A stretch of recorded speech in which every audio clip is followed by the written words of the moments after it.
Assalamualaikum warahmatullahi wabarakatuh. Waalaikumsalam. Shalom, Om warahmatullahi Swastiastu, Namo Buddhaya, wabarakatuh. salam kebajikan. Sebelum memulai presentasi, izinkan kami menyampaikan dua buah pantun sebagaimana adatnya orang Melayu. Belum, Pak. Bangka Belitung ke Kota Medan. Cakep, Rintik hujan temani perjalanan. cakep. Izinkan saya ucapkan salam untuk Cakep. hadirin sekalian. Cakep. Satu lagi ya. Bangka Belitung negeri nan makmur. Cakep, Serumpun sebalai itu semboyannya. cakep. Saya doakan hadirin sehat, panjang umur, dan enteng jodohnya. Amin. Nggak pas. Dipaskan saja, Pak. Ya. Yang sama-sama kita hormati tim penilai yang saya sebutkan satu persatu. Dari sebelah kiri ada Bung George Tawakal, ada Sarina Revi, ada Bu Ida Budiati, ada Pak Saud Situmorang, ada Pak Nelson. Simanjuntak. Ya. Yang sama-sama kita hormati Kepala Puslitbang Diklat Pak Roy beserta jajaran. Yang sama-sama kita hormati presenter dari Bangka Belitung, kami dibersamai oleh dua pimpinan kami, Pak Jafri, Kordip SDMOD, Pak Sahirin, Kordip Parmas, Humas, dan teman kami dari Papua Barat, Ketua Raffi, Bu Regina, dan Bung Sofyan. Dan yang kami banggakan teman-teman pengawas Bawaslu dari provinsi dan kabupaten kota, baik itu yang bergabung secara daring maupun luring. Pada kesempatan kali ini, apa yang disampaikan oleh MC tadi, kami izin menyampaikan proses pembelajaran yang sudah kami siapkan terkait tematik pengawasan partisipatif berbasis kearifan lokal di Provinsi Kepulauan Bangka Belitung pada pemilu dan pilkada 2024 serentak kemarin. Untuk memulai, izinkan saya memutarkan suatu adopsi yang kami lakukan di Provinsi Kepulauan Bangka Belitung, penggunaan teknologi AI yang dimana nanti akan kami tampilkan sebuah soundtrack penyemangat kerja-kerja pengawasan kami di lapangan sehingga dapat memberikan spirit bagi teman-teman pengawasan dalam melakukan tugas pengawasan di lapangan. Mari kita simak bersama.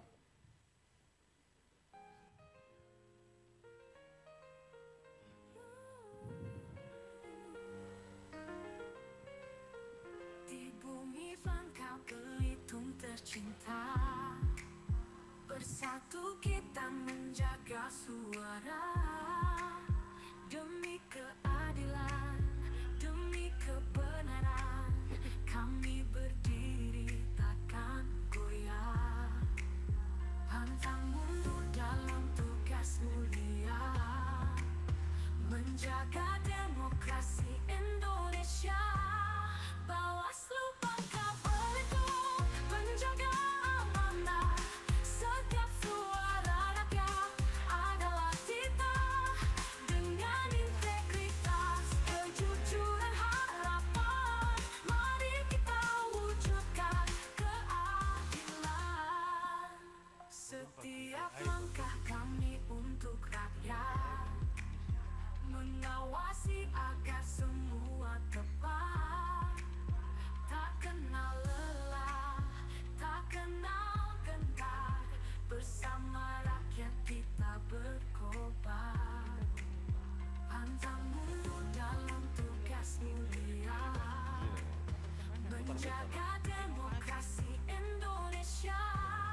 Bawaslu Bangka Belitung menjaga amanah, setiap suara rakyat adalah kita. Dengan integritas, kejujuran, harapan, mari kita wujudkan keadilan. Setiap langkah kami untuk rakyat, mengawasi agar semua tepat. Tak kenal lelah, tak kenal gentar, bersama rakyat kita berkobar. Pantang mundur dalam tugas mulia, menjaga demokrasi Indonesia. Bawaslu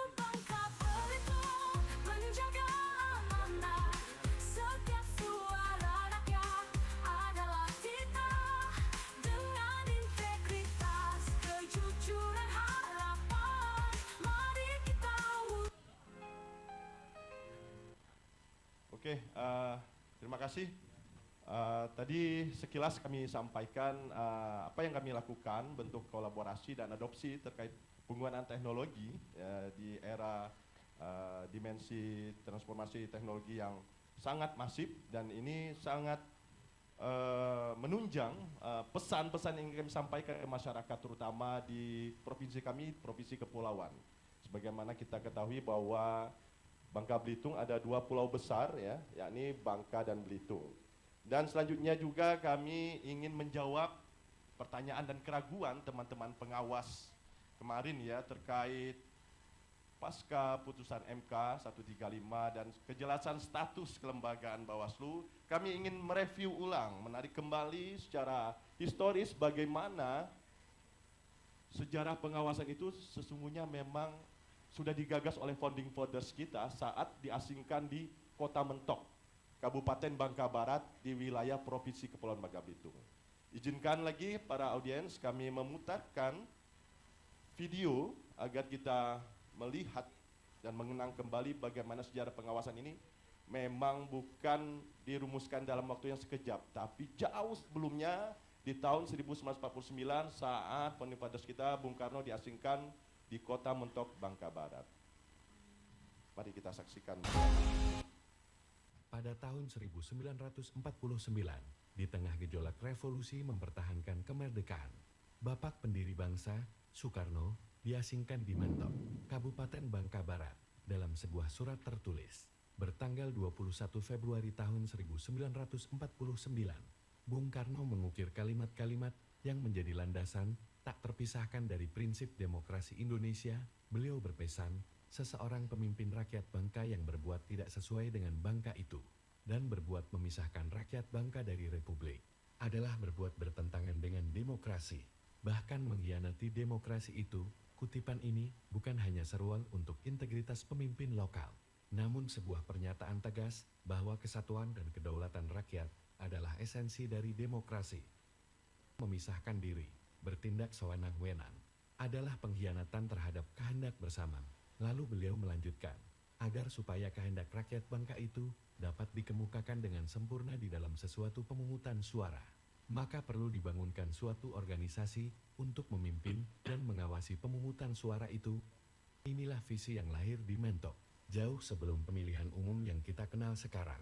Soekarno telah menekankan bahwa pemungutan suara atau pemilu adalah alat suci untuk menyempurnakan kehendak rakyat, dan bahwa proses sakral tersebut harus dipimpin dan diawasi oleh organisasi yang kredibel.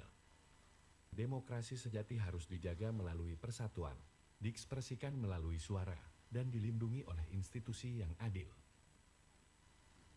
Baik, jadi dapat kita lihat sejarah terbentuknya lembaga pengawas. Jauh sebelum dilaksanakan pemilu pertama tahun 1995, Soekarno sudah mempunyai gagasan bagaimana proses demokrasi itu harus semua pihak terlibat, terutama lembaga-lembaga independen dan kredibel dalam mengawasi proses atau prosedur jalannya demokrasi melalui pemungutan suara. Dan esensi demokrasi dan substansinya dapat bahwa semua pihak itu berpartisipasi, itu esensinya. Dan kami pada kesempatan kali ini dengan tema partisipasi masyarakat dan kolaborasi dalam pengawasan, kami merujuk pada lebih memfokuskan pada keterlibatan lokal wisdom atau masyarakat lokal, terutama suku-suku adat masyarakat yang ada di Provinsi Kepulauan Bangka Belitung. Ini sekilas Bangka Belitung dalam map, ya, dalam peta. Ada 2 wilayah dengan jumlah penduduk lebih kurang 1,6 juta dan jumlah mata pilih 1.100.000 dengan jumlah TPS 4.114 tersebar di seluruh wilayah Provinsi Kepulauan Bangka Belitung. Memang yang paling banyak mata pilihnya ada di Pulau Bangka dan juga diikuti dengan di Pulau Belitung. Di Pulau Bangka itu ada 1 kota dan 3 kabupaten, sementara di Pulau Belitung ada 2 kabupaten, Belitung dan Belitung Timur.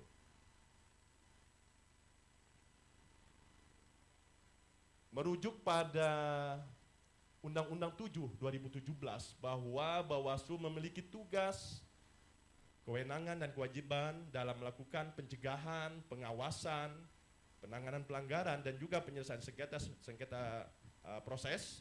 Tapi dalam kesempatan kali ini kami lebih memfokuskan pada program yang dimiliki oleh Bawaslu ya, yang diturunkan oleh Bawaslu RI, yakni program pengawasan partisipatif. Bagaimana masyarakat itu tidak hanya dijadikan sebagai objek yang diawasi, tapi masyarakat juga dapat bertindak sebagai subjek pengawas. Jadi dengan kolaborasi, dukungan stakeholders ya, mulai dari kegiatan-kegiatan yang melibatkan karakter lokal yang mulai dari komunitas adat, kelompok spiritual, forum warga multikultural hingga desa terpencil yang menghadapi keterbatasan geografis dan suku pedalaman. Dengan memahami nilai otoritas dan kebiasaan sosial di setiap komunitas hingga masyarakat adat, pesan pengawasan dapat disampaikan lebih efektif dan diterima secara alami. Pendekatan ini memastikan bahwa pengawasan pemilu bukan hanya regulatif, tetapi juga berakar pada budaya, kepercayaan dan kebutuhan masyarakat setempat. Bagi kami di Provinsi Kepulauan Bangka Belitung, pendekatan masyarakat yang terlalu regulatif itu agak susah menyentuh ya ranah-ranah yang memang susah untuk kita sampaikan bahwa suatu aturan yang baku. Mereka lebih berkenan jika sesuatu itu disampaikan lebih mengikuti pola kehidupan lokal mereka. Ini yang akan kami sharing ke teman-teman ya, terkait program atau kegiatan inovasi pengawasan partisipatif yang dilakukan oleh Provinsi Kepulauan Bangka Belitung. Ada beberapa kegiatan yang kami lakukan dalam menggagas kegiatan pengawasan partisipatif, yakni melalui apel siaga, forum warga, jejak pengawasan, patroli pengawasan, podcast, SKPP, dan sosialisasi.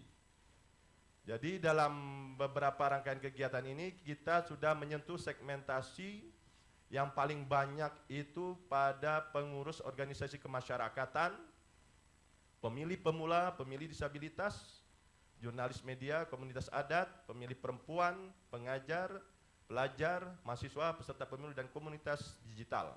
Dari persentase segmentasi kami sudah menjangkau sebanyak 1.821 pemilih pada program pengawasan partisipatif tahun 2023. Dan di tahun 2024 ada 16 kegiatan pengawasan partisipatif dan menjangkau 4.400 jangkauan masyarakat pada kegiatan peningkatan pengawasan partisipatif dengan kurang lebih sama kegiatannya, namun jangkauan di tahun 2024 persentase yang kami jangkau masyarakat keterlibatan yakni yang paling banyak itu yakni di pesantren dan komunitas keagamaan, aparatur pemerintah, tokoh masyarakat, komunitas lokal, pemilih pemula, perempuan dan desa berdaya dan juga masyarakat pesisir dan komunitas pulau. Nah, data kegiatan pengawasan partisipatif berbasis kearifan lokal yang diselenggarakan oleh Bawaslu Bangka Belitung itu menjangkau komunitas adat terpencil, ada namanya Sukulum. Ada salah satu cerita menarik di mana bahwa Sukulum ini mendiami di Pulau Bangka dan pada 2014 mereka menolak untuk ikut pemilu. Mungkin Pak Nelson juga tahu ya, Pak Sirait juga tahu bahwa di Sukulum ini mereka menolak untuk pemilu 2014. Maka kami menggagas pengawasan partisipatif dengan melibatkan mereka bukan hanya sebagai objek yang diawasi, tapi kita juga ajak mereka berkolaborasi untuk menjadi pengawas dan mencermati bahwa proses pemilu ini adalah sesuatu yang penting untuk mereka lakukan bersama dengan masyarakat lainnya. Selanjutnya juga ada kegiatan gerakan pengawasan dukun adat di adat Debat Lasau, forum warga Kampung Bali, pengawasan partisipatif desa terpencil dan juga Manakib Kubro atau Pilkada Damai. Untuk Manakib Kubro ini ada catatan juga bahwa di Provinsi Kepulauan Bangka Belitung itu memang komunitas Melayu dan Tionghoanya memang lebih dominan Melayu yang lebih cenderung dekat dengan unsur keagamaan ya. Makanya kami menyisir juga partisipasi pengawas partisipatif di saat ada dilaksanakan Manikib Kubro yang diikuti oleh 3.000 peserta pada waktu itu di Pulau Belitung. Ini menurut kami ini sangat harus dilakukan karena proses-proses ini yang harus kita sering ya sampaikan ke masyarakat, bukan mereka mengikuti pola kerja kita, tapi kita mengikuti pola kebiasaan mereka, baik itu masyarakat adat maupun masyarakat lokal.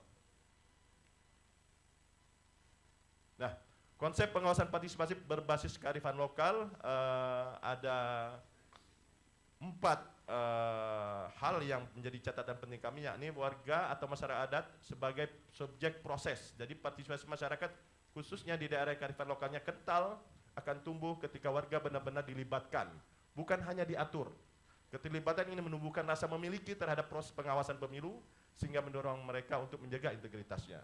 Selanjutnya, sosial kapital atau modal sosial adalah kekuatan utama jaringan warga, kepercayaan dan tokoh lokal di Bangka Belitung terus-menerus mendorong bangkitnya kesadaran kolektif dengan modal sosial tersebut, mobilisasi dan penyebaran informasi. Jaringan sosial menghidupkan kontrol sosial dan juga peran Bawaslu akan lebih maksimal ya jika melibatkan partisipasi kearifan lokal. Mungkin itu saja yang dapat saya sampaikan. Ini akan dilanjutkan oleh rekan kami Bapak Sahirin untuk melanjutkan presentasi. Waktu dan tempat kami persilakan. Baik, izin. Terima kasih Pak Ketua. Selamat pagi semuanya, tim penilai. Baik, kami ingin melanjutkan dari sekian banyak ikhtiar program pengawasan partisipatif yang kami lakukan di Bangka Belitung. Harapan kami biar masyarakat tidak hanya menjadi objek mobilisasi politik, tapi bagaimana meningkatkan partisipasi warga, tidak hanya meningkatkan partisipasi, bagaimana meningkatkan kesadaran politik. Kami tidak memaparkan banyak kegiatan partisipatif sebagaimana Perbawaslu nomor 2 tahun 2023 dari mulai pendidikan, jelajah pengawasan, tapi kami menguatkan bagaimana membangun kesadaran politik di tingkat masyarakat terpencil. Contohnya dengan latar belakang kegiatan di komunitas adat terpencil, kami melakukan sosialisasi dan pendekatan dengan latar belakang di tahun 2014 masyarakat suku Lum ini, kalau bahasa Lum ini agak tertinggal ya, suku Lum, makanya dinamakan suku Lum, agak sampai mereka pernah melakukan untuk penolakan kegiatan pemilu di Bangka Belitung. Tapi sampai setelah melakukan kegiatan yang kami rasakan sampai hari ini, mereka sangat welcome dengan Bawaslu. Sampai mereka minta pendampingan untuk pemilihan komunitas adat itu. Komunitas adat yang ini kami anggap secara internal kami pribadi pun secara kelembagaan memang pendekatan lokal antara penyelenggara lewat program pengawasan partisipatif ini, Bawaslu menjadi perekat antara penyelenggara dan masyarakat itu sendiri. Kami mengambil contoh yang sudah kami lakukan di komunitas adat terpencil suku Lum. Alhamdulillah sampai hari ini baik kegiatan apapun di Sukulum mereka menyampaikan kepada kami, Pak, kami di Sukulum ada penelitian dari kampus ini. Mungkin ini salah satu ikhtiar dari kami selain lembaga-lembaga lain yang melakukan kerjasama dengan masyarakat adat Sukulum. Yang kedua, oh iya di saya next. Ya ini.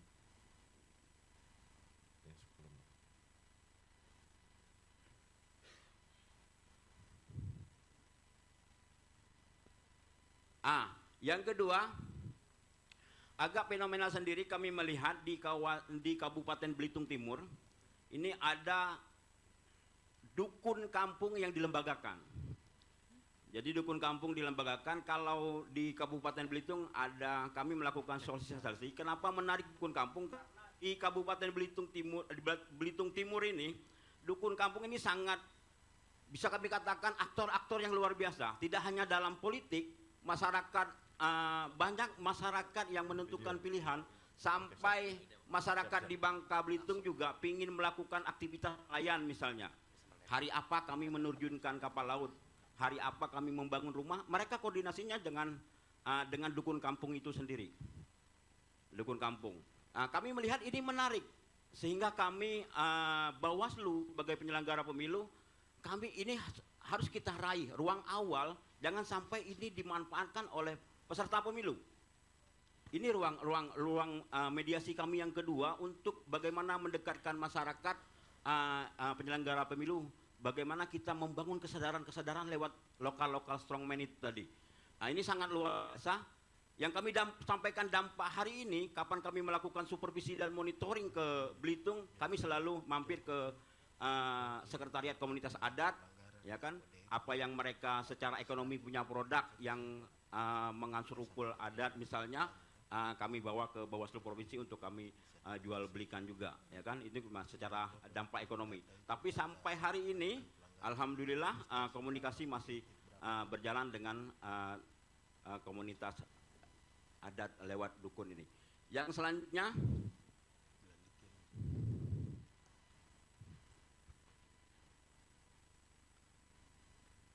kegiatan desa terpencil. Bangka Belitung sebagai daerah kepulauan, kami punya warisan dari periode sebelumnya, yaitu Pulau Pemilu. Itu zaman senior kami, Bang Zulteri, menggagas Pulau Pemilu. Yang kami dampakkan hari ini masih terasa dan tinggal kami meningkatkan dengan program jelajah pengawasan, forum warga, sehingga sudah terbangun, baik itu penyelenggara pemilu, sampai masyarakat di sana mau menamakan jalan pengawasan dan jalan pemilu. Walaupun sampai saat ini kami masih berupaya kepada pemerintah untuk menetapkan ini menjadi jalan pengawasan dan jalan pemilu.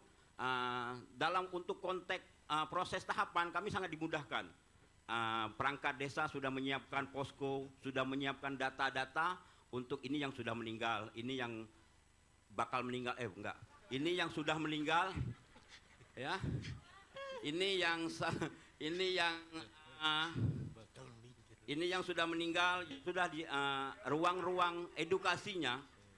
Harapan kami juga kepada harapan kami Pulau Pemilu ini menjadi laboratorium penyelenggara dengan masyarakat.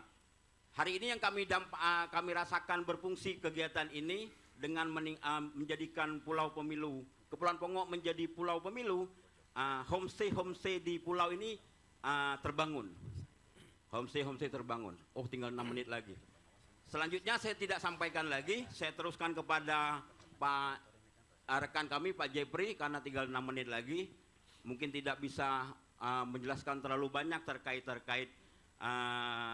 kebijakan lokal karena kami tidak bisa, karena semua masing-masing provinsi punya keanekaragaman lokal sendiri. Tapi yang berdampak dan berfungsi yang kami rasakan, ada juga program partisipatif yang disfungsi, ya kan? Ada juga yang disfungsi, ada juga yang ini yang kami rasakan sampai hari ini mereka secara kedekatan personal dengan muatan lokal ini kami rasakan masih berfungsi. Selanjutnya akan dilanjutkan oleh sahabat Pak Jepri.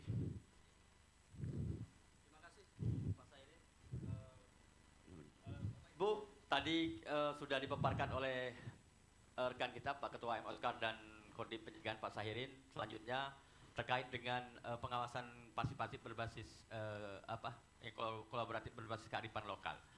Selanjutnya kita lanjutkan.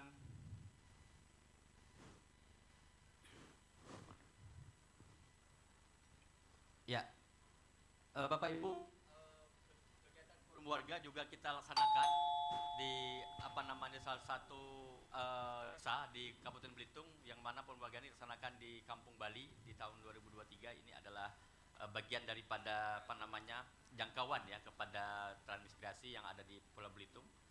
Terus kita lanjutkan saja karena mengingat waktu. Ya, ini tadi sudah dijelaskan. Ya, Bapak Ibu, dari semua pengawasan partisipatif kolaboratif, tentunya media sosial menjadi bagian utama di era digitalisasi dan transformasi untuk merangkum semua kegiatan yang sudah kami lakukan. Media sosial tentunya menjadi informasi yang paling dekat dengan gaya konsumsi publik hari ini. Visual, ringkas dan interaktif, memudahkan memahami isu-isu kepemiluan yang ada pada saat ini.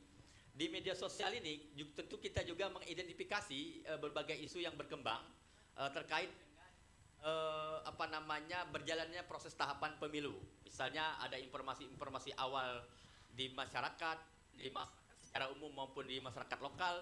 Tentunya itu juga menjadi ruang bagi kami informasi untuk dijadikan sebagai sebuah temuan. Nantinya untuk kita jadikan temuan dan untuk ditindaklanjuti sebagai proses laporan. Terus Bapak Ibu, pengawasan meluas dari desa adat hingga masyarakat secara luas. Tadi saya mereview sedikit ya. Di suku adat Sulum ini memang selama ini tidak terpaksasi terkait dengan hak dasarnya. Apa itu hak dasar mereka? Adalah hak dasar mereka untuk ikut dalam kepemiluan, salah satunya adalah identitas kependudukan. Jadi Bawaslu kemarin bisa menjembatani, memfasilitasi terbuatnya KTP Bapak Ibu. Tentunya ini sebenarnya KTP ini harus menjadi tugasnya kawan-kawan dari KPU. Tetapi ternyata kita menjadi peran ganda. Jadi di samping kita mengawasi, kita juga memfasilitasi hak dasar manusia, tentunya hak politik ya, hak untuk memilih, sehingga sudah terjawab. Terus ya dari lapangan ada beberapa indikator ya, ada kedekatan personal terkait dengan kami di lapangan meningkat, tentunya meningkat ya, partisipasi, ada posko kawal hak pilih, kohesi komunitas. Terus tantangan, tentunya ini menjadi tantangan Bapak Ibu, karena masyarakat kita ini sebenarnya ini bukan budaya, ada sebagian masyarakat kita ada budaya sungkan, kalau bahasa Bangkanya itu wanyusa ya. Budaya sungkan ini adalah warga kadang-kadang ragu melapor temuan dan terhadap pelanggaran. Jadi kami Bawaslu yang memfasilitasi, memberikan edukasi kepada mereka bahwa kalau ada laporan itu bagian daripada hak warga negara untuk melapor. Terus rekomendasi tentunya hasil ini kan bagian daripada teori dipraktekkan dan muncul teori baru. Kalau dalam istilah filsafatnya itu tesis, sintesis dan antitesis ya. Tentunya beberapa yang kami dapatkan dari praktek kami di lapangan terkait dengan itu adalah, pertama ada poin penting masuk dengan cara berpikir warga. Tentunya kami mendekat cara masuknya dengan pintu berpikir warga-warga yang memang tadi terasing ya, terisolir, suku adat tadi. Terus libatkan tokoh, pasti ini tokoh karena tokoh ini adalah penggerak utama ya, penggerak utama di dalam melakukan pengawasan prinsip, karena mereka punya pengikut, punya penggemar. Tentunya kalau di suku adat pasti mereka sangat dihormati. Apapun titah mereka pasti akan didengar oleh pengikut-pengikut warga-warga mereka. Terus coba balik. Mungkin nanti akan diteruskan oleh Pak Ketua ya, karena waktu tinggal 8 menit untuk merangkum semua yang kami lakukan. Baik, terima kasih Pak Jafri. Rangkuman apa yang kami paparkan nanti akan kami sampaikan pada video yang memang menjadi dokumentasi kami dalam melakukan pengawasan partisipatif. Ke TV.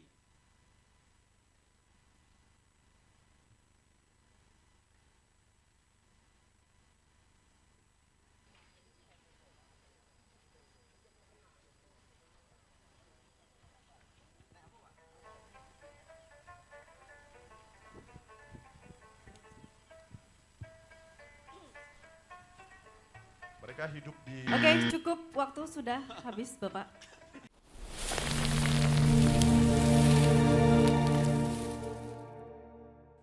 Terima kasih Saudara Moderator. Selamat pagi. Kami dari Bawaslu Provinsi Papua Barat Daya. Perkenalkan, saya presenter pertama, nama saya Farli Sampetodingrego. Saya tidak sendiri, ada dua yang mendampingi saya, yaitu Mace Regi dan Pace Sofian. Terima kasih untuk presenter pertama yang telah memperkenalkan kami. Yang saya hormati Dewan Juri, Pak Kapus Pengembangan dan Pelatihan Bawaslu RI, dan rekan-rekan dari provinsi yang hadir juga pada pagi hari ini, dan teman-teman yang hadir melalui media daring. Hadirin sahabat Bawaslu mengajarkan bahwa pernah tidak terbayangkan dalam pikiran para hadirin bagaimana memperbaiki demokrasi di Papua Barat Daya. Tentu bahwa untuk menjawab pertanyaan saya dan ajakan saya ini tentu kita sama-sama melihat apa yang nanti kami paparkan dan akan kita diskusikan, dan itu menjadi jawaban kami untuk para sahabat Bawaslu yang hadir di pagi hari ini.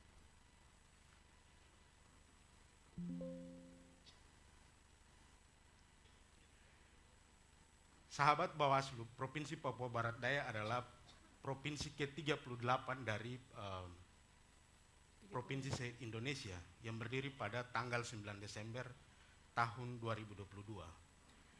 Provinsi ini berdiri dengan Undang-Undang Nomor 29 tahun 2022, di mana dalam undang-undang itu 6 daerah bawahan di daerah kami, yaitu pertama Raja Ampat. Raja Ampat ini adalah ikon wisata di Papua Barat Daya di provinsi kami. Tetapi pada saat tahapan pemilihan dan pilkada, ada tantangan dari sisi geografis dan komunikasi jaringan yang blank spot yang kami alami, karena alat transportasi digunakan melalui laut dan menggunakan transportasi laut. Ini menjadi tantangan tersendiri untuk kami di Papua Barat Daya, di khususnya jajaran kami di ad hoc, baik di distrik maupun di TPS maupun di tingkat kampung. Kemudian selain Raja Ampat, Kota Sorong adalah kota madya Provinsi Papua Barat Daya. Ini adalah kota yang cukup bagus dari sisi infrastruktur, baik jalan maupun jaringan di Provinsi Papua Barat Daya. Kemudian ada Kabupaten Sorong, ini juga kabupaten kami yang cukup infrastrukturnya tersedia, walaupun ada beberapa distrik yang dijangkau dengan transportasi laut. Di Papua Barat Daya sendiri pada saat tahapan pemilu dan pemilihan ada beberapa daerah yang cukup rawan di kami, sahabat Bawaslu, bahwa Tamrau dan Maibrat ini kenapa saya bilang agak cukup rawan, karena memang di sana selain teman-teman yang menuntut merdeka, ini menjadi tantangan sendiri untuk jajaran kami di TPS maupun di distrik pada saat melakukan pengawasan.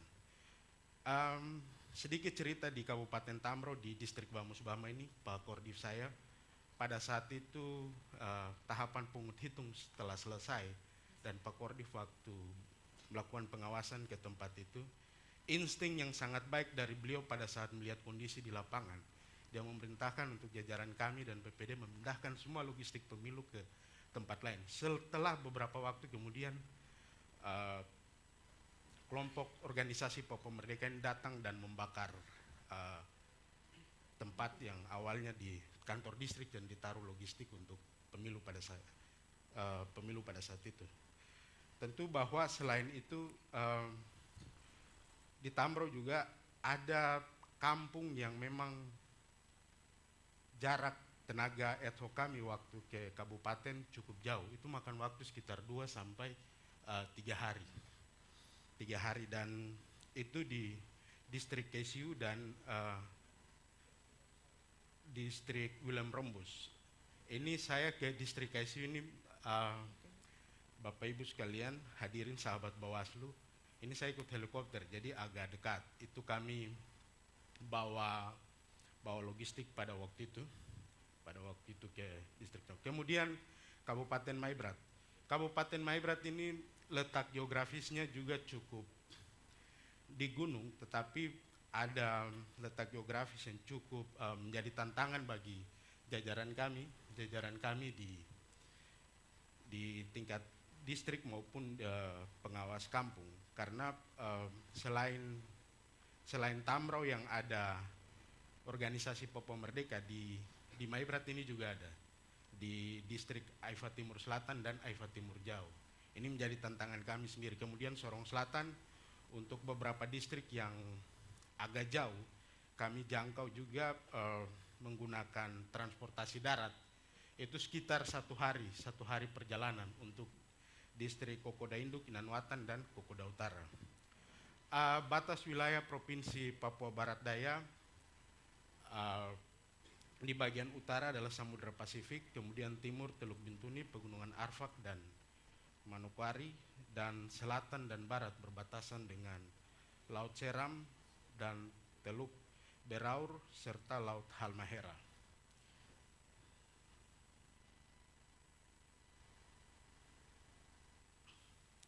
Tentu bahwa pada saat saya dan kelima rekan-rekan saya, kami dilantik pada 26 Juli 2023, itu kami dihadapkan pada dua tahapan yang beririsan setelah tahapan pemilu, tahapan pilkada. Dari 6 kabupaten kota ini pada tahapan pemilu, itu distrik kami 132 dengan kelurahan 1013 dengan jumlah TPS 1256, dengan jumlah pemilih untuk pemilih laki-laki sebanyak 227.823 dan jumlah pemilih perempuan sebanyak 213.3, dengan total daftar pemilih tetap pada tahapan pemilu yaitu 440.826.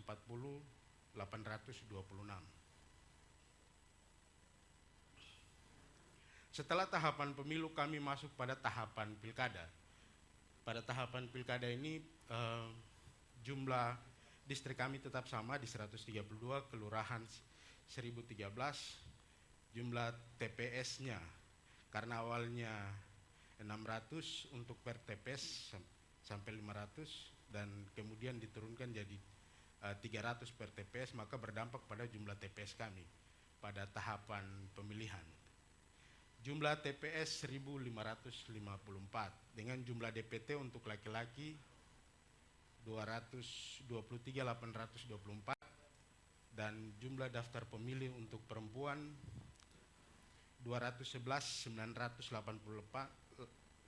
Saya ulangi, jumlah pemilih perempuan 211.988 dan total daftar pemilih tahapan pemilihan 435.812.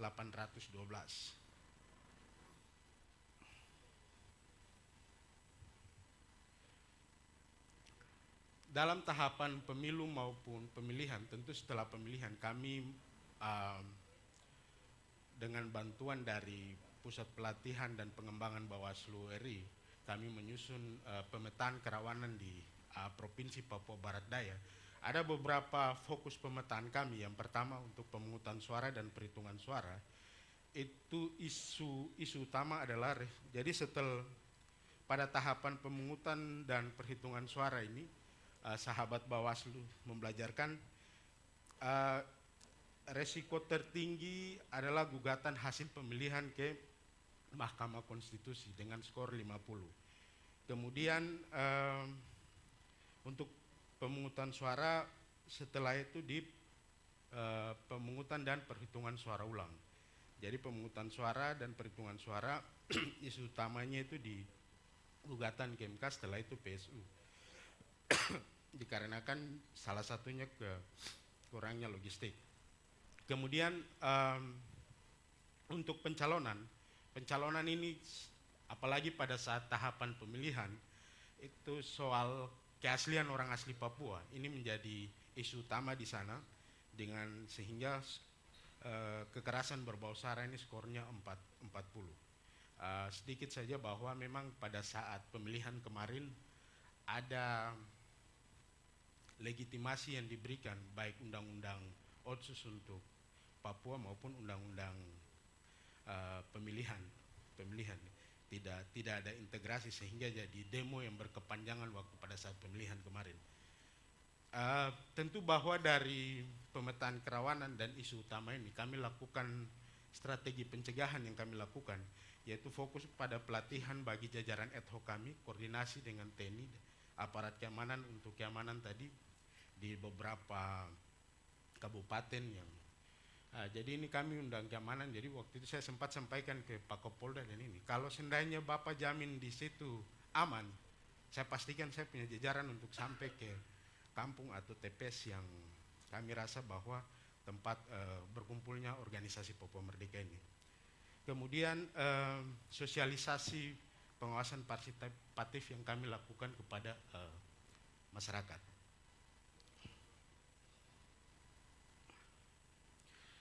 dari hasil pemetaan di tahapan pilkada itu kami pada saat tahapan pemilu maupun tahapan pilkada itu temuan dari hasil pengawasan kami sebanyak 4 dan laporan sebanyak 52. Kemudian di tahapan pemilihan kepala daerah temuan sebanyak 6 dan laporan sebanyak 53. Dengan pelanggaran pada saat pemilu sebanyak 14 dan bukan penanganan pelanggaran sebanyak 42, dan pada pemilihan kepala daerah pelanggaran sebanyak 22 dan bukan pelanggaran sebanyak 37. Ini beberapa aksi yang dilakukan pada saat masyarakat mencari kebenaran demo ini di Bawaslu Provinsi Papua Barat Daya. Yang pertama ini pada saat pencalonan tentang keaslian orang asli Papua ini di demo ini di kantor KPU Provinsi Papua Barat Daya. Terus yang kedua di Kampung Ayawasi, distrik Aifat Utara, Kabupaten Maibrat. Ini demo di TPS. Dan yang ketiga di demo di TPS Kumurkek, Kabupaten Maibrat. Di sana untuk masyarakat menyampaikan protes terhadap hal yang mereka masih kurang atau mencari kebenaran. Itu rata-rata masih menggunakan bisa menggunakan panah, bisa menggunakan parang, dan itu hal yang biasa dilakukan seperti itu. Kadang juga bagian ini jadi tantangan dan ancaman sendiri untuk kami di jajaran pengawas. Untuk strategi pengawasan kami berkolaborasi dalam inovasi pengembangan partisipatif pengawasan. Kira-kira untuk partisipatif pengawasan apa saja yang dilakukan oleh Bawaslu Provinsi Papua Barat Daya? Silakan cerita.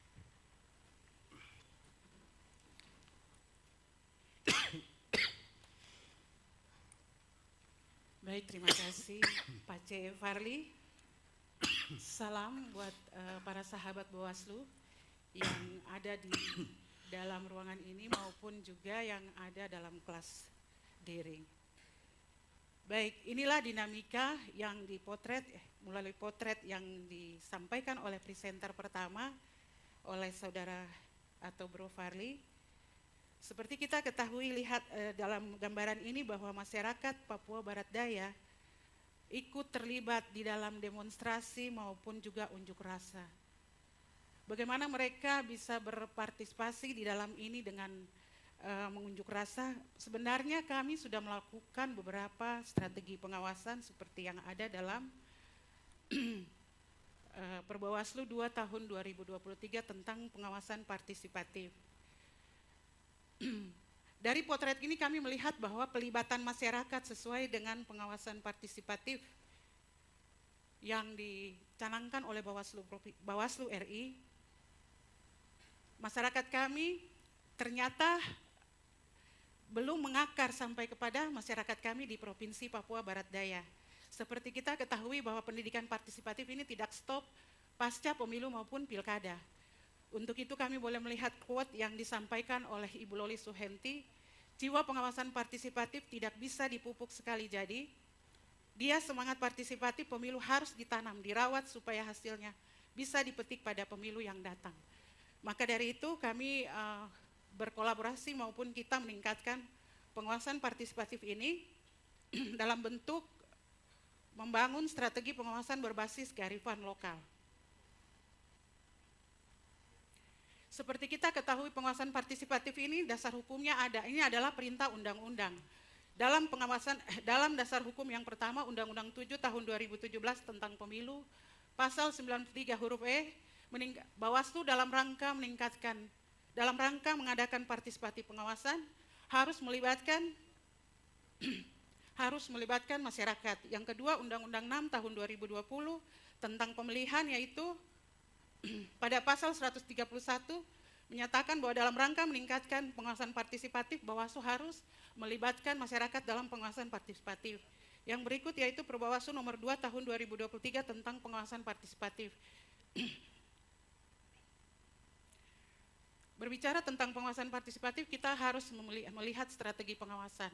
Ini strategi yang normatif oleh Bawaslu, yaitu ada 2 kata kunci. Yang pertama strategi pengawasan pencegahan, yang kedua penindakan. Apa itu pencegahan? Sahabat-sahabat Bawaslu, pencegahan terdiri dari sosialisasi, partisipasi, dan imbauan.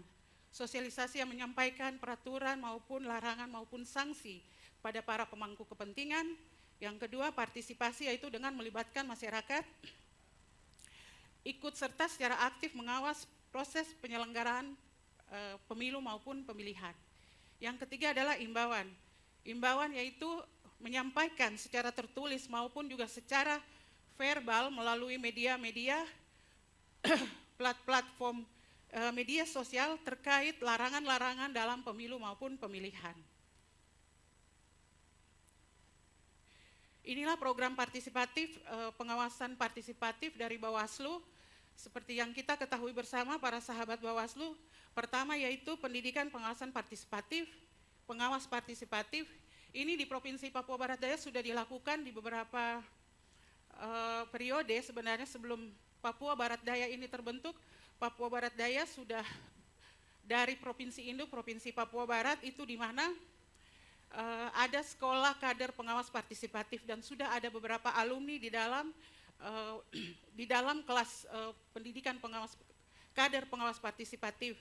Dan alumni-alumni ini juga tersebar di beberapa kabupaten kota yang ada di Provinsi Papua Barat Daya. Yang berikut kampung pengawasan partisipatif, ini ada di Kabupaten Sorong. Yang berikut forum warga yang akan kami kembangkan menjadi strategi pengawasan berbasis kearifan lokal.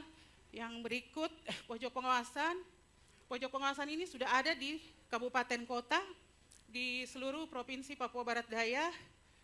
Yang berikut kerjasama dengan perguruan tinggi dan seterusnya komunitas digital berbasis digital pengawasan partisipatif.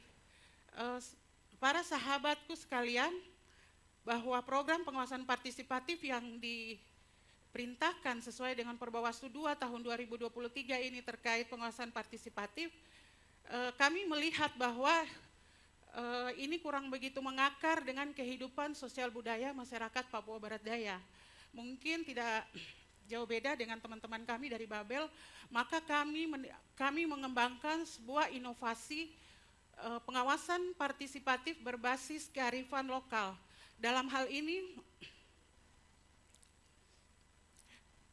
ini kami melihat bagaimana kehidupan masyarakat Papua Barat Daya pada saat dalam kesetiap harian mereka tidak terlepas dari kebiasaan-kebiasaan yang sudah berakar dan sudah ada dari beberapa ribu tahun yang lalu, sekitar 3.000 tahun yang lalu, bagaimana masyarakat Papua di dalam berkomunikasi, di dalam berinteraksi, di dalam kehidupan mereka sehari-hari, mereka menggunakan Pinang sebagai media interaksi yang cukup aktif dan juga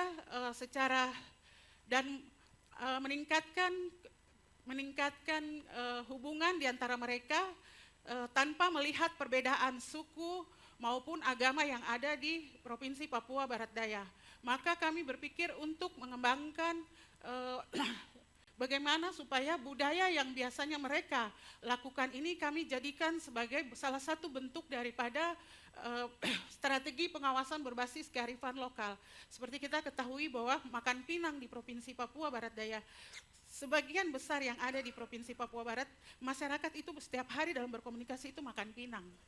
Kenapa makan pinang ini kita tidak jadikan sebagai suatu bentuk kearifan lokal di dalam menyampaikan pesan-pesan terkait kerja-kerja pengawasan dari pengawas pemilu, sehingga kami mengambil satu konsep yang namanya Pondok Pinang Demokrasi. Sebenarnya konsep ini sudah bukan lagi sebuah konsep, tetapi ini menjadi suatu bentuk yang sudah terlatih dan sudah bergerak, dan itu sudah berjalan di Kabupaten Sorong Selatan.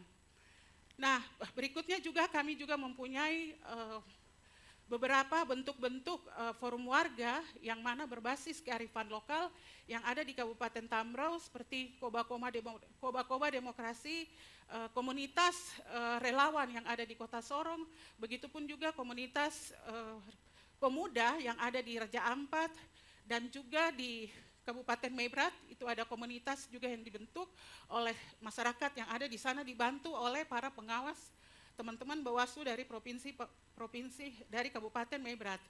Nah, itulah bentuk-bentuk yang sudah sebagian itu sudah terlatih dan terbentuk, dan kenapa kami mengambil Pondok Pinang ini sebagai salah satu bentuk strategi pengawasan Provinsi Papua Barat Daya. Kenapa? Karena sudah terlatih, terbentuk, dan sudah bergerak. Apa itu Pondok Pinang Demokrasi dan apa yang melatar belakangi? Apakah Pondok Pinang ini dia relevan dengan strategi pengawasan partisipatif? Silakan Pak C. Sofyan.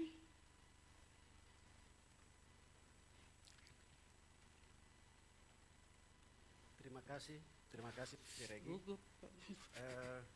Sahabat belajarkan sekalian, apa yang sudah disampaikan oleh presenter pertama dan kedua, tentu sahabat-sahabat Bawaslu sekalian sudah mempunyai gambaran tentang bagaimana kompleksitas pemilu dan segala macam hiruk-pikuk yang terjadi saat pemilu maupun pilkada yang terjadi di Provinsi Papua Barat Daya, dan juga beberapa program partisipatif yang telah dilaksanakan.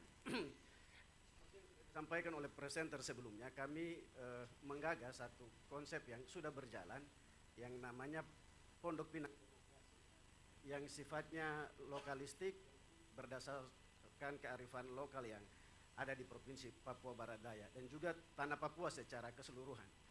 Apa itu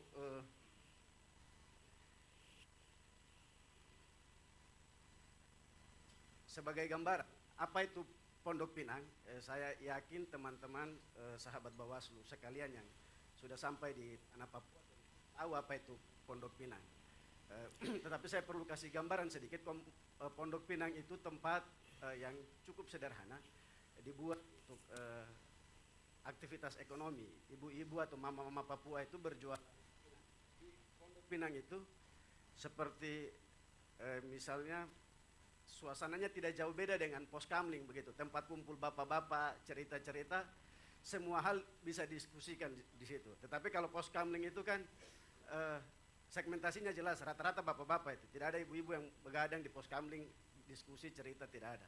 Tetapi di Pondok Pinang, selain aktivitas ekonomi tadi, jual beli, tetapi juga menjadi kebiasaan hidup masyarakat. Hampir semua orang Papua itu makan pinang. Jadi pinang itu semacam cemilan kira-kira begitu. Jadi bahan kontak interaksi sosial antara masyarakat. Kalau kita laki-laki kan mudah akrab dengan rokok itu ya. Masyarakat di Papua itu mudah akrab dengan pinang. Saling tukar pinang itu menjadi bahan kontak dalam interaksi sosial masyarakat di mengapa Pondok Pinang? Yang pertama karena itu jadi tempat bersosialisasi semua kalangan.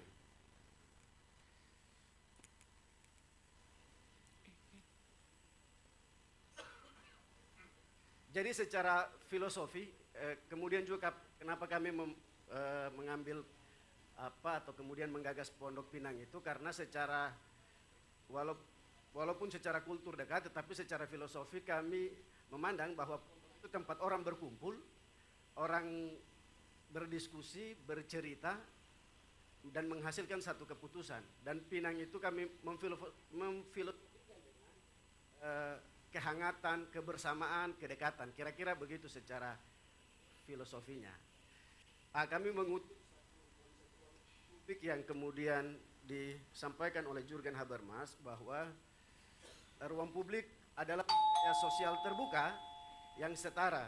Jadi poinnya begini, karena waktu, poinnya adalah kami merasa bahwa program partisipatif yang dilaksanakan sesuai dengan amanat Perbawaslu nomor 2 terlalu formal, sehingga kemudian ada gap antara Bawaslu dengan masyarakat.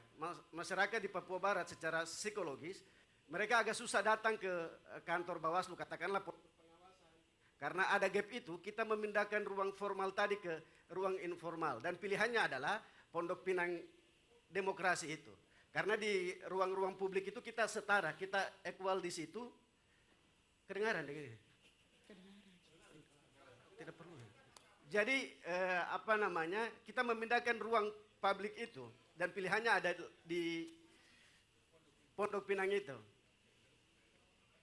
Ini tidak biasa pakai pointer ini.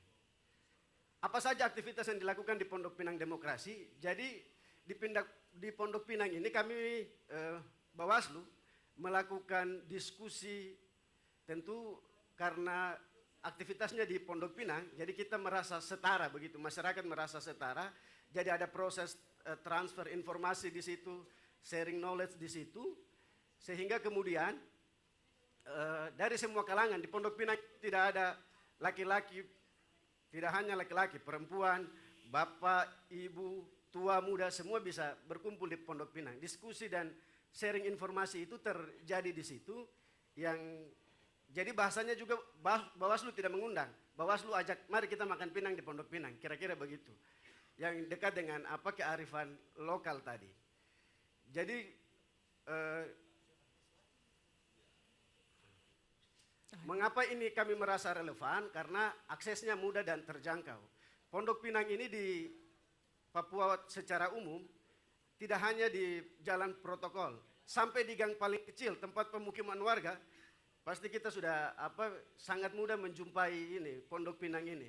Kemudian ini relevan juga karena memanfaatkan kearifan lokal dan diskusi-diskusi yang terjadi itu tidak formal dan lebih santai di Pondok Pinang itu. Oleh karena itu di Pondok Pinang diskusinya lebih intim, lebih akrab begitu. Nah, sahabat Bawaslu sekalian, tujuan daripada gagasan ini tentu yang pertama menjadi ruang diskusi, menjadi ruang sharing informasi dan transfer knowledge juga tentang apa itu pemilu. Kita bisa membagi informasi tentang segala macam hal yang menyangkut dengan pemilu, apa saja pelanggaran di dalam pemilu, apa tugas masyarakat dalam menjaga demokrasi, tentu dengan tidak menjadi penyebar hoaks dan lain-lain, hal-hal yang berbau sara. Semua diskusi itu terjadi di Pondok Pinang ini. Kemudian tentu setelah menjadi ruang edukasi yang cukup intens, kami berharap dan bertujuan masyarakat menjadi aktor utama dalam pengawasan tadi. Seperti yang sudah disampaikan oleh presenter sebelumnya, bahwa ketika terbentuk, terlatih dan bergerak, kami meyakini bahwa konsep ini akan menjadikan masyarakat sebagai aktor utama di dalam pengawasan. Sahabat Bawaslu sekalian, bahwa demokrasi negara rumah besar kita, tidak ada satupun rumah itu yang bisa dijaga oleh orang lain. Kami yakin pemilik rumah yang mampu menjaga rumah itu sendiri. Karena itu demokrasi di Indonesia adalah rumah besar dan setiap rumah butuh penjaga. Dengan Pondok Pinang Demokrasi, kita menjaga semua warga, kita mengajak semua warga menjadi penjaga rumahnya sendiri. Dengan cara yang sederhana, dekat dan penuh kebersamaan. Terima kasih, kami Bawaslu Provinsi Papua Barat Daya, torang awasi, torang jaga. Horas! Terima kasih teman-teman Bawaslu dari Bangka Belitung gitu ya. Dan teman-teman dari Bawaslu Papua Barat Daya. Mohon izin ini Bang Nelson, Bang Saud, Mbak Ida, Om George, Teh Raffi ya, dan teman-teman dari Bawaslu Provinsi yang lain ini. Saya dari Bawaslu Kalimantan Timur.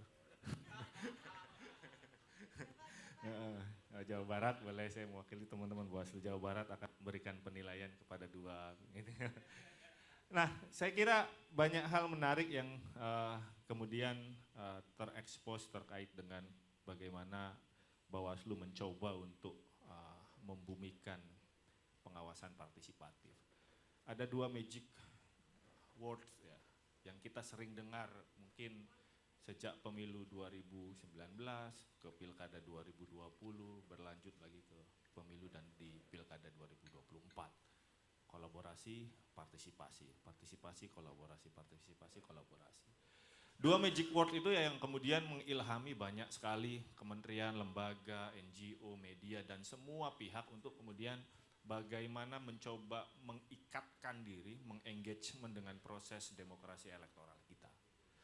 Nah itu yang kemudian banyak pihak, mungkin ada yang masih jargon, mungkin ada yang sudah mulai sangat mengadaptasi, bahkan menginternalisasi dan membuat suatu kerangka program gitu ya, kerangka operasionalisasi dalam bentuk program untuk memaknai apa itu kolaborasi, memaknai apa itu partisipasi. Nah Bawaslu sejak pemilu 2009 punya sekolah kader pengawasan partisipatif. Nah itu bagian bentuk kesadaran untuk mengajak sebanyak-banyaknya publik untuk ikut dalam proses pengawasan pemilu dan pilkada 2024. KPU kemudian juga ikut dengan mengusung dua visi besar, satu adalah sebagai pusat pengetahuan, yang kedua pusat kerjasama dan kolaborasi multi pihak. Tapi pertanyaan mendasarnya siapa yang mau diajak kolaborasi itu? Ada yang hilang kira-kira kalau saya menyebutkan ya gitu. Ketika kita memaknai kolaborasi, ketika kita memaknai partisipasi, hilang dari banyak aspek, hilang dari banyak hal yang mungkin bisa kita refleksikan. Tadi Pak C dari Papua Barat itu masuk dengan saya kira pertanyaan yang sangat luar biasa. Teman-teman pernah membayangkan nggak atau mengimajinasikan bagaimana kemudian kita memperbaiki demokrasi di Papua Barat Daya? Saya kira itu pertanyaan yang sama, tidak hanya untuk teman-teman di Papua Barat Daya, tapi juga untuk teman-teman di Bangka Belitung, teman-teman di semua provinsi yang ada di Indonesia. Nah pertanyaan itu yang kemudian sebenarnya apa sih yang hilang dari kita? Apa yang hilang dari kita ketika kita bicara demokrasi elektoral kita, ketika kita bicara demokrasi substansial kita? Kita udah 6 kali pemilu pasca reformasi, 99, 2004, 2009, 2014, 2019, dan 2024. Liphart yang kemudian bilang, kalau ada satu negara demokrasi yang secara reguler dia melaksanakan 5 kali pemilu, maka dia sudah bisa jadi standar rujukan negara-negara untuk belajar demokrasi. Pertanyaannya, pembelajaran apa yang ingin kita dan bisa kita sharing kepada negara-negara lain yang itu notabene melihat Indonesia itu disebutnya matters. Kenapa matters? Bayangkan demokrasi yang produk barat, gitu ya. Demokrasi yang menginginkan kesetaraan, demokrasi yang mendewakan kompetisi, hadir ke Indonesia yang 90% muslim, semuanya komunal, hampir semuanya komunal, hampir semuanya mengusung musyawarah, mufakat, hampir semuanya gotong royong. Makanya kemudian ada tadi istilahnya sungkan, kalau kata teman-teman di Bangka Belitung. Sungkan dan kompetisi dua hal yang sangat berbeda. Komunalisme dan kompetisi dua hal yang sangat berbeda. Dan Indonesia mampu mempertahankan itu. Apa yang kita punya?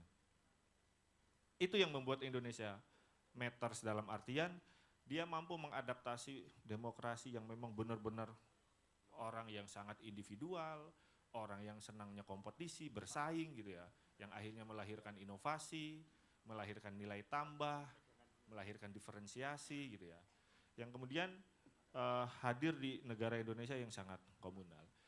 Nah, dalam konsepsi Barat sendiri pun demokrasi itu kemudian mempertentangkan dirinya sendiri. Makanya disebutnya paradoks dalam demokrasi tadi.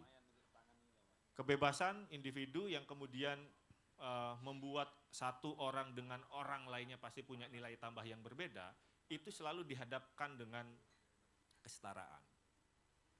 Kompetisi yang itu sifat alaminya atau naturalnya adalah persaingan gitu ya, terus kemudian instabilitas gitu ya, konflik, itu selalu dihadapkan pada hasil akhir yang kira-kira menginginkan stabilitas pemerintahan terpilih. Nah itu pertentangan-pertentangan. Nah di titik itulah kemudian, karena saya diminta sama panitia untuk yang sangat filosofis, saya coba filosofis ya kira-kira. Kalau nggak nyampe ya mohon maaf kira-kira. Mohon maaf. Tapi itu ya refleksi-refleksi, mumpung kalau akhir tahun biasanya kayak gitu. Agak-agak reflektif karena acaranya numpuk, habis itu nggak ada kira-kira. Nah itulah refleksinya. Mulai resah itu loh, nasib ke depan ini seperti apa. Ibu Bapak, teman-teman semua, saya kira banyak hal yang kemudian bisa kita refleksikan dari 6 kali pemilu. Saya kira Bawaslu punya banyak pembelajaran untuk itu. Tapi saya ingin katakan bahwa kita tidak sendirian berjuang kemudian untuk mempertahankan demokrasi di masing-masing negaranya. Tadi betul bahwa tidak ada satupun orang yang layak untuk menjaga rumahnya kecuali yang punya. Tidak ada satupun orang yang lebih layak menjaga demokrasi Indonesia dibanding teman-teman semua yang ada di sini. Kita semua yang ada di Indonesia. Nah, lanskap internasionalnya memang menunjukkan perkembangan demokrasi tidak terlalu happy, gitu ya, tidak terlalu menggembirakan. Gitu. Indonesia Matters itu benar-benar benteng terakhir di Asia Pasifik. Filipina, India sudah mulai kolaps gitu ya.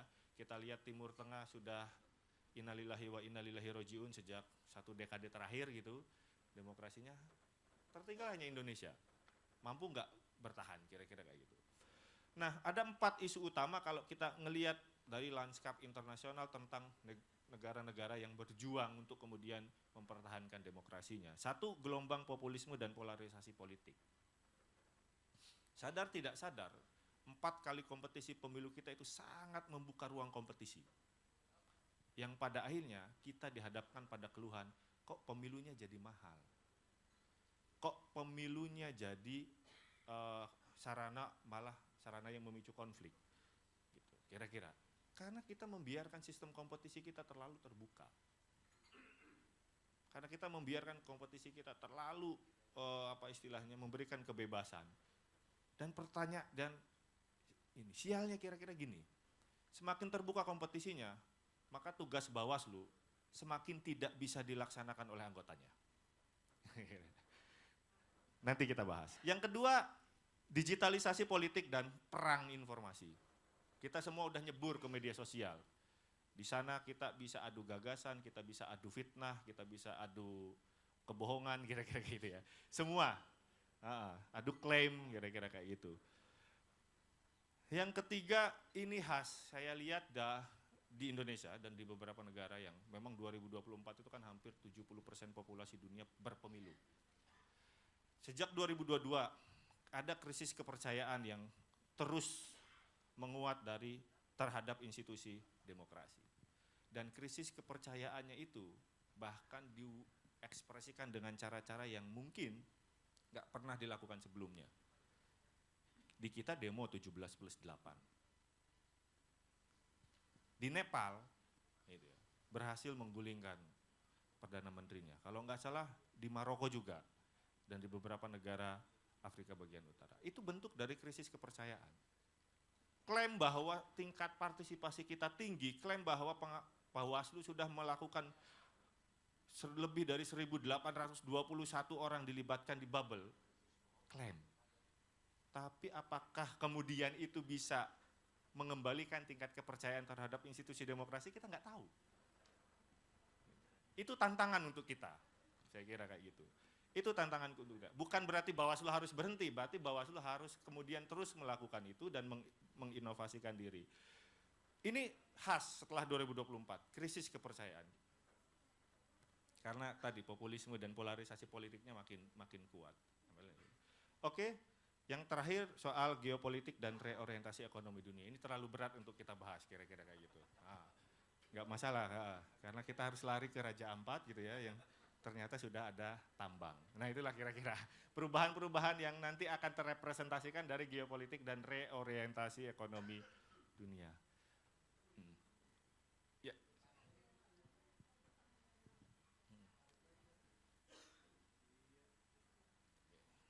Silakan Bang Alfitra, mohon izin saya melanjutkan. Iya. Oke, bagian ini kita lanjutkan saja karena memang tren demokrasinya sangat menurun. Nah, Ibu Bapak dan teman-teman semua sadar tidak sadar ada pergeseran nilai demokrasi yang entah harus kita ikuti atau harus kita balikan. Gitu ya. Demokrasi yang dulunya sangat asosiatif, gitu ya. Orang itu bisa mengajak, berkumpul gitu ya, berkelompok kayak gitu ya. Bawaslu dengan kelompok-kelompok Bawaslu itu udah ketinggalan zaman sebenarnya. pergeseran itu udah sangat seduktif. Itu. Jadi kalau Bawaslu hanya berkumpul dengan Bawaslu saja, itu terjebak dalam echo chamber yang sama. Gaung pengawasannya nggak akan kemana-mana. Paling dari Tamrin lari ke Imam Bonjol, kira-kira kayak itu. Balik lagi ke Tamrin, mentok-mentok di Aceh Connection, kira-kira kayak gitu. Kalau Aceh Connection yang lain ngomong apa, Bawaslu tetap ngomong pengawasan, Pak. Tidak menarik buat yang lain, kira-kira. Nah, pergeseran nilai demokrasi dilakukan oleh para aktor itu udah mulai menyadari dari asosiatif, gitu ya. Makanya partai politik makin lemah ini. Keseduktif, dia merayu, mempengaruhi sekaligus mensugesti. Makanya di mana-mana konsultan politik sudah bilang bahwa sekarang eranya apa, fan-based movement. Sekarang semua partai coba untuk adu kegantengan, gitu ya. Adu ke parlentean lah, kira-kira kayak gitu. Nggak ada lagi partai ngomong partai, kira-kira udah ini. Nah, asosiatif itu yang kemudian memang ditopang tadi. Populisme yang makin kuat, polarisasi yang makin tinggi. Kalau kamu A, saya B. Kalau kamu nggak ikut A, maka kamu ketinggalan. Disebarkan virusnya FOMO. Nah, ini yang kemudian kepemilikan itu tidak lagi dibentuk oleh identitas, tapi ya isu. Oke, ini pergeseran nilai yang kemudian Bawaslu nggak bisa lagi sendirian, Bawaslu tidak bisa lagi hanya Bawaslu dengan jajarannya, tapi Bawaslu harus mulai cari siapa orang di luar yang kemudian harus diajak tertarik untuk ikut mengawasi pemilu misalnya. Next, saya nggak dikasih ini. Boleh lanjut? Oh, maaf aja. Nah, setidaknya kira-kira kita juga bisa membayangkan gitu ya. Ada yang hilang dari pengawasan, tapi kalau Bawaslu-nya benar-benar hilang, ya representasi pengawasan sama sekali nggak ada lagi, kira-kira itu. Memang kita terlalu berani mengambil part kerja yang sangat besar dari penyelenggara pemilu gitu ya, terus diambil dan diwujudkan dalam bentuk Bawaslu. Sialnya, apapun integritas pemilu itu sangat bergantung oleh kerjanya Bawaslu. Kalau KPU berhasil terus, yang penting hari H itu semua logistik terkirim. Pemilih bisa nyoblos, tingkat partisipasinya tinggi. Terus kemudian politik uang lain sebagainya, substansinya, oh itu kan kerjanya Bawaslu. Mampu nggak menghalau politik uang, kira-kira kayak gitu. Kalau saya KPU, saya bilang begitu kira-kira. Mohon maaf. Nah, apa jadinya kalau tanpa pengawasan? Ini kira-kira hal yang sangat mendasar. Kekuasaan yang cenderung menyimpang kalau tanpa pengawasan, tanpa kontrol. Pengawasan itu menjamin akuntabilitas pemerintahan, menegakkan rule of law, menyediakan mekanisme koreksi publik. Dua inilah yang kemudian jadi tugas utamanya Bawaslu. Bagaimana kemudian dia menegakkan hukum, karena Bawaslu punya dimensi pencegahan, bahkan sebelum terjadi aja Bawaslu membayangkan bahwa jangan sampai itu terjadi. Pelanggaran. Kalau sudah terjadi, maka kerja lagi Bawaslu, tindak kau. Kau tindak itu kira-kira. Bereskan. Tidak mampu juga. Ya sudah. Akhirnya kompetisi kita kemarin jadi cacat. Timpang. Dan banyak penggunaan state resource. Salah Bawaslu. Oh itu jelas. Tapi cuma Bawaslu sendiri. Enggak, salahnya SPD juga, salahnya JPPR juga, salahnya akademisi juga, salah yang lain lah sebenarnya. Yang kita makin adaptif dan kita makin menerima normalisasi bentuk-bentuk pelanggaran. Normalisasi praktek-praktek non-demokratik. Ini kita refleksi bareng-bareng aja ya kira-kira. Nah, yang pada akhirnya ketika kemudian menegakkan hukum dan menyediakan mekanisme koreksi, itu secara otomatis dia akan memperkuat partisipasi masyarakat.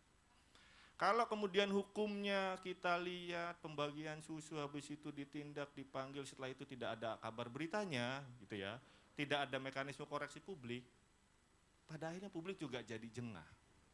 Yang ngapain lah, paling juga gitu-gitu aja kira-kira kayak gitu. Ini refleksi lagi bagi kita. Tapi kita bisa membayangkan kalau nggak ada Bawaslu, ya lah, jauh lebih baik. Gitu. Maksudnya lebih baik dari sisi perspektif para pelaku pelanggaran kira-kira kayak gitu. Ya kalau demokrasinya jauh lebih buruk gitu kira-kira. Oke, Bapak semua. Ini 3 menit lagi. Aduh, saya kalau nggak sampai 0 gitu nggak dibayar ya, Mbak. Aman Pak, aman. Oh aman ya. Apa yang kemudian bisa menjadi perspektif pengawasan? 6 kali pemilu kita, ini sama KPU, Bawaslu, kemudian juga Kementerian Dalam Negeri, pemerintah dan lain sebagainya gitu ya. Kita berhasil membangun segala kemegahan. Jadi kalau Memsi Borneo gitu ya, kira-kira Lisa Gibbs gitu bilang, transisi demokrasi itu kerap hanya fokus pada penguatan kelembagaan demokrasi, termasuk kerangka hukumnya. Setiap periode kita ribut revisi undang-undang pemilu. Dan setiap periode alhamdulillah ada Bawaslu, ada kemudian Bawaslu Provinsi, lahir lagi Bawaslu Kabupaten Kota. Semua institusinya dibangun. Sebagaimana kita membangun tempat ibadah, megah. Tapi yang sholat 2 saf. Nah, yang ngaji 4 orang. Padahal kapasitasnya mungkin 500 orang. Sama dengan demokrasi. Megah, KPU-nya ada dari RI sampai dengan kabupaten kota, Bawaslu-nya ada sampai TPS, pengawas TPS gitu ya. Yang partisipasi Erik lagi kira-kira. Nah, kita lupa bahwa kita membangun semua rumah demokrasi itu dengan megah. Tapi kita tertinggal dari sisi nilai. Makanya orang sangat adaptif dengan politik uang. Orang mudah untuk kemudian terpolarisasi. Karena kita nggak pernah investasi untuk apa yang disebut oleh Pak Jokowi revolusinya mental. Gitu ya. Kita tidak membangun institusinya, kita tidak membangun rumahnya saja, tapi kita juga harus membangun nilainya. Kesadaran politik warga itu harus disuntik, diinjeksi, bila perlu dikasih chip di otak belakangnya. Tidak saat pemilu, tidak saat tahapan pemilu, tapi kapan? Sekarang. Mumpung orang lagi punya banyak ruang dan waktu untuk refleksi hasil pemerintahan kayak mana. Dan kapan? Menjelang pemilu. Kalau pas tahapan pemilu, Bawaslu bikin kampung politik uang. Bawaslu bikin apa lagi, segala macam gitu ya. Di kampung itulah politik uang dibagi kira-kira kayak gitu. Sekarang kita ngomong tolak politik uang, pada saat kampanye 14 calon caleg di sana mungkin udah sedang bagi-bagi sembako. Jadi nggak bisa. Kita melakukan pendidikan politik, kita melakukan penguatan terhadap nilai demokrasi pada saat pemilu. Residunya terlalu besar. Kita harus siapkan itu di sela-sela antar pemilu. Nah, ini yang tadi saya bilang, tantangan yang tidak kasat mata. Kita sejak Pilkada 2017, pemilu 2019 menghadapi polarisasi politik yang sangat luar biasa. Waktu itu zaman Pak Ahok, terus kemudian cebong kampret di 2019, 2020 enggak, 2024 tidak. Kita bersyukur dan alhamdulillah. Padahal itu cuma ganti baju. Yang dulunya orang itu kalau benci ya lewat ujaran kebencian itu disukai, sekarang enggak. Sekarang itu eranya era FOMO, tren. Oh, kalau enggak joget-joget, enggak kepilih, kira-kira kayak gitu. Nah, ini yang kemudian akhirnya demokrasi itu digerakkan bukan oleh kebebasan individu tapi oleh sentimen. Bukan oleh kesadaran tapi oleh apa istilahnya dibentuk oleh sesuatu yang memang mungkin bukan dalam bayangannya, ilusi. Betul kata Bang. Dibangun oleh ilusi dan ilusi itu diciptakan oleh magician yang disebut politisi. Terima kasih, sekian dari saya, mohon maaf atas segala kekurangan. Selamat siang, Assalamualaikum warahmatullahi wabarakatuh. Mohon izin, langsung saja buat Babel dan Papua Barat Daya. Tadi pemaparannya sangat bagus, apalagi inovasi-inovasi yang dihadirkan dari 2 provinsi ini. Yang ingin saya tanyakan, inovasi dan pencegahannya kan banyak, kolaborasinya juga banyak. Keberhasilannya apa sih? Apakah dari semua ini, misalnya tidak ada PSU, tapi kan kita tahu di Bangka Belitung ada PSU. Ya. Yang kedua, tadi di awal materinya Mas Erik menyampaikan terkait kader pengawasan partisipatif. P2P ini udah kita bentuk dari 2020. Bahkan ada daring, sampai sekarang juga ada, akhirnya juga ada daring, ada luring ya. Nah, bentuk keberlanjutan dari kader pengawas partisipatif itu di daerah Bangka Belitung dan di Papua Barat Daya itu apa? Apakah cuma dibentuk, dikasih informasi, materi, kemudian ya sudah tidak ada tindak lanjut? Itu aja, terima kasih. Rekan-rekan dari Babel dan Papua Barat Daya, sangat luar biasa pemaparannya. Tadi menyinggung terkait dengan adat. Saya bertanya terkait dengan dari sisi adat. Kalau tadi dari Bubble, saya bertanya begini Bang, kaitan dengan keterlibatan adat, apakah ada intervensi adat terkait dengan kontestasi, baik pemilu maupun pilkada? Kemudian Papua Barat Daya, apakah ada sistem noken di Papua Barat Daya? Itu aja. Tapi satu hal lagi, ini teman saya ada yang di tengah itu, Pak Japri, Laksamana Cengho, mohon berdiri. Mohon dibuka. Mohon dibuka. Laksamana Cengho. Terima kasih. Terima kasih. Terima kasih sahabat Bawaslu membelajarkan atas pertanyaan yang disampaikan kepada kami bahwa untuk inovasi yang kami tawarkan ini kami menilai bahwa dengan adanya Pondok Pinang Demokrasi ini kemungkinan selama ini kan yang kita lakukan adalah pojok pengawasan, kampung pengawasan yang terlihat terlalu formal. Makanya itu bagian jadi dari inovasi kami. Tetapi Pak Kapus bisa autokritik tidak? Boleh. Iya. Saya kemarin waktu teman-teman sampaikan partisipatif dan menawarkan tentang pojok Pondok Pinang Demokrasi ini, bagi saya sendiri pada saat kami berdebat itu, saya sampaikan bahwa konsepnya pasti Bawaslu memberikan informasi di dalam musyawarah di dalam Pondok Pinang itu, dan itu sudah kita lakukan baik kampung politik uang, tapi tidak kontinu, habis di situ. Saya tawarkan ke teman, bagaimana kalau seandainya ada semacam dia bisa berkelanjutan begitu. Ini kan proses digital yang sekarang sedang berjalan ini. Apakah bisa tidak teman-teman ini kita berikan transfer informasi tentang kepemiluan dan pilkada, tetapi mereka dilatih untuk mendapatkan uang dari TikTok, dan tentu dengan SDM yang kita punya sekarang ini. Dan mereka akan secara sadar, selain mereka dapat uang di situ, tapi informasi edukasi tentang kepemiluan dan demokrasi pilkada ini mereka sampaikan di situ.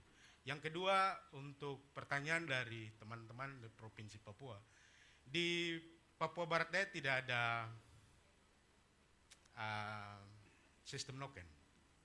Kami normatif right to vote, langsung satu orang satu suara di TPS. Jadi tidak ada perwakilan atau tidak ada. Dan tetapi untuk dalam berbagai dinamika masalah, adat itu masih dipakai. Misalnya saya sendiri dari Maibrat masih tetap kain timur. Tadi yang ibu lihat itu kain yang kami pakai bayar adat di Maibrat di Papua Barat Daya. Saya pikir itu beberapa hal. Jadi masalah di sana tidak terlepas dari peran dari tokoh-tokoh masyarakat yang ada di situ juga untuk menyelesaikan. Misalnya kadang kami turun ke bawah, kami perlu untuk tokoh masyarakat juga ikut mendampingi untuk memberikan informasi maupun pengertian kepada masyarakat kalau lagi ada masalah di bawah. Saya rasa teman-teman mau menambahkan, silakan. Baik, terima kasih. Saya ingin menanggapi pertanyaan dari teman saya dari Banten, ya, Adik Lia. Jadi setelah program pendidikan pengawas partisipatif kemarin yang kelas, sebenarnya kita sudah ada memang dari tahun 2020 itu kan SKPP. Itu kan kita sudah ada beberapa alumni yang sudah ada di sana juga, dan itu yang dibentuk oleh komunitas alumni P2P maupun juga SKPP, itu yang dilakukan oleh teman-teman kita di Bawaslu Kota Sorong. Jadi apa rencana tindak lanjut daripada program pengawas partisipatif kemarin yang kelas luring, itu ada beberapa dari kabupaten kota, tadi saya tidak tampilkan di slide, tetapi ada dari Kabupaten Sorong itu ada pembentukan komunitas diskusi demokrasi. Ya, masyarakat Kabupaten Sorong, dari Kota Sorong, yaitu pembentukan alumni P2P maupun SKPP dalam bentuk forum. Yang berikut Kabupaten Raja Ampat yaitu komunitas partisipatif anak muda. Yang berikut Kabupaten Sorong Selatan, tadi seperti yang kita sudah lihat Pondok Pinang Demokrasi, yang mana itu sudah terlatih, terbentuk dan bergerak. Dan karena sudah bergerak dan sudah terbentuk sebenarnya pada saat pilkada kemarin. Ya. Yang berikut adalah Kabupaten Tambrau, komunitas demokrasi Koba-Koba. Yang berikut Kabupaten Mebrat, yaitu komunitas anak muda. Sebenarnya ini dia masuk dalam kelompok pemilih pemula di Kabupaten Mebrat. Bagaimana mereka mengajak teman-teman yang dalam sekolah-sekolah yang ada di terima kasih Bu, Mebrat. waktunya sudah habis. Mungkin saya bisa tambahkan. Baik, izin menanggapi apa yang ditanyakan oleh Bu Lia tadi ya, terkait kaitan capaian pengawasan partisipasi berbasis kearifan lokal ya, dan juga kolaborasi. Kalau dihubungkan dengan terjadinya PSU, saya kira itu tidak relate juga ya, karena mungkin pelibatan aktif masyarakat dalam melakukan pengawasan pada, memang di Bangka Belitung ada satu PSU yang dilakukan di Kabupaten Bangka Barat, itu justru merupakan terlibatan aktif masyarakat untuk melaporkan. Hanya saja mereka yang seperti yang saya sampaikan, ada rasa sungkan yang mereka sampaikan, yang ingin mereka adukan saat proses penanganan pelanggaran, sehingga itu mereka sampaikan di Mahkamah Konstitusi dan semuanya kita tindak lanjuti sesuai dengan aturan. Dan selanjutnya terkait dengan program berbasis kearifan lokal yang kami lakukan di wilayah Sukulum, ya, ada tertinggal di Kabupaten Bangka, kita berhasil untuk memfasilitasi 70 kakak dalam menyampaikan atau menggunakan hak pilihnya. Sebagaimana kami sampaikan kembali pada tahun 2014, Sukulum ini bahkan menolak yang untuk mengikuti pemilu, untuk menyampaikan aspirasi hak pilihnya. Tapi kami dengan gagasan pelibatan aktif, pengawasan partisipatif berbasis lokal, kami justru dapat memfasilitasi. Jadi mungkin yang disampaikan oleh teman-teman tadi bahwa ini sebenarnya kegiatan yang harus digagas oleh KPU, justru kami yang aktif dan menjemput bola, karena permasalahan ini sudah menjadi permasalahan yang tidak ada solusinya, jadi kami memfasilitasi, mengakomodir penggunaan hak pilih mereka. Mungkin itu yang dapat saya respon dari pertanyaan Neng Lia, akan dilanjutkan oleh Pak Sahirin dan Pak Japri. Silakan. Langsung. P2HP.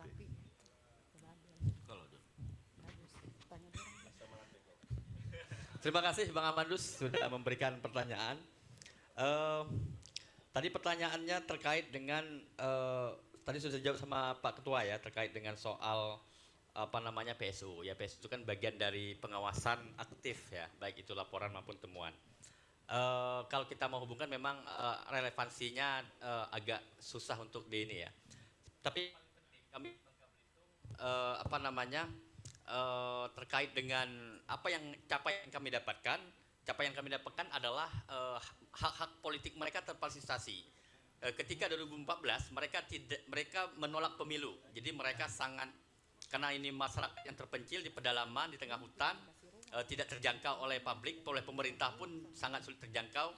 Dengan kehadiran Bawaslu, mereka memiliki KTP yang sudah kita prosesi, mereka mendapatkan KTP. Nah, ini kan sebenarnya menunjukkan sebuah pertanyaan, seharusnya KTP itu difasilitasi oleh kawan-kawan kita dari KPU yang akan menjadikan itu sebagai bagian daripada syarat mereka nanti untuk memilih di pemilu dan pilkada. Itu ya salah satu capaian.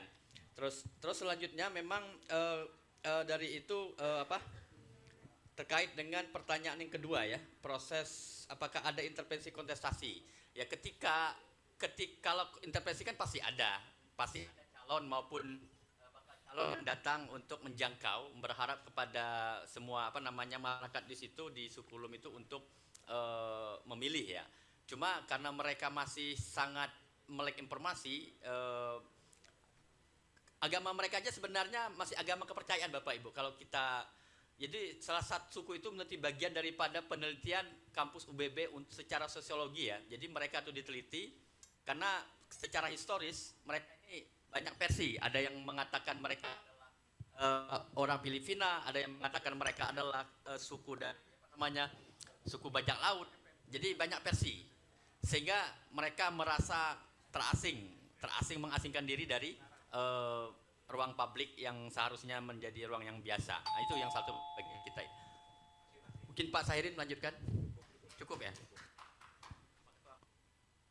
Kalau kita melihat ke belakang, Bawaslu ini tugasnya adalah memastikan. Jadi sebenarnya di undang-undang belakangan tidak lagi disebutkan fungsi Bawaslu itu, tapi di undang-undang, kalau saya tidak salah ingat, di undang-undang nomor 12 tahun 2007 ketika mau membentuk Badan Pengawas Pemilu yang pertama, tentang itu undang-undang tentang penyelenggara pemilu itu 22 tahun 2007 itu jelas disebutkan bahwa Bawaslu bertugas untuk memastikan pemilu berlangsung secara demokratis berdasarkan azas langsung, umum, bebas dan rahasia sesuai dengan peraturan perundang-undangan.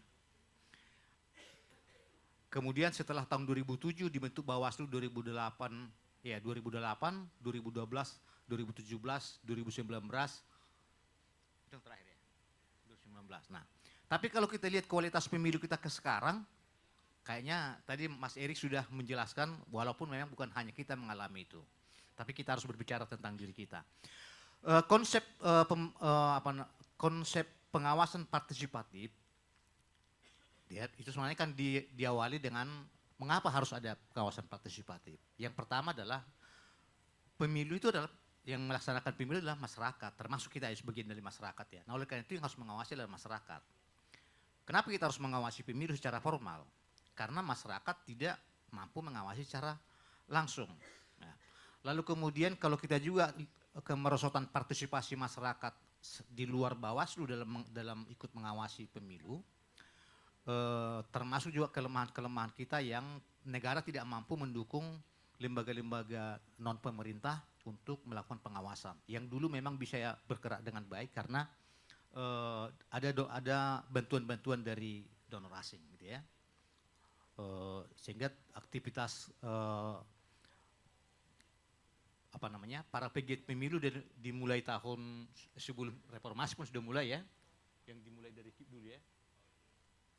Nah, ya. Kemudian tapi itu berhenti dimulai di pemilu tahun 2014 karena waktu itu memang kita menolak penggunaan dana asing langsung ke penyelenggara pemilu. Tetapi memang ketika dunia internasional mengatakan bahwa pemilu Indonesia tahun 2004 sudah demokratis, nah memang mereka juga menarik diri, tidak lagi memberikan bantuan ke Indonesia.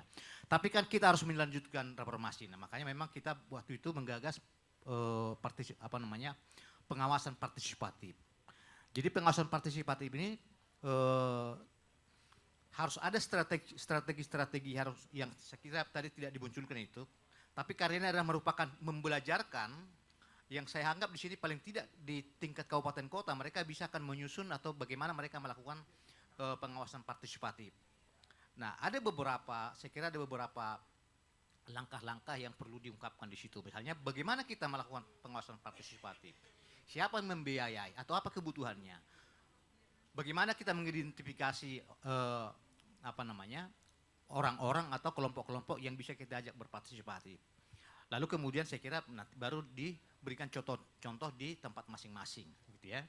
Saya kira itu secara filosofis kenapa harus melakukan pengawasan partisipatif. Jadi sebenarnya kita tidak sekedar untuk mengajak mereka mengawasi pemilu, tapi itu adalah bagian atau bentuk bagaimana kita membelajarkan masyarakat supaya paham benar-benar melihat demokrasi itu harus dilaksanakan dengan baik oleh kita sendiri. Nah, kita sendiri maksudnya sini adalah masyarakat yang bukan pengawas pemilu, ya. Lalu kemudian tadi dari Bang Kabilitung soal kelompok adat yang tadinya menolak pemilu. Nah, kadang-kadang saya pikir kalau kita berpikir apakah mereka tidak lebih bahagia sebagai manusia kalau mereka tidak ikut pemilu dengan ikut pemilu? Ya.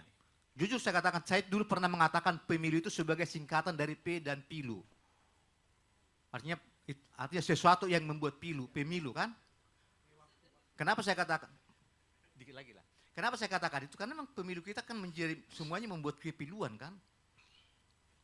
Kita ini semua sekarang menjadi pilu karena berdemokrasi ini. Tapi saya kira memang ada sesuatu yang harus kita lakukan secara bersama-sama untuk bagaimana itu. Nah itu perlu dipertajam tentang bagaimana konsep pengawasan partisipatif itu. Terima kasih.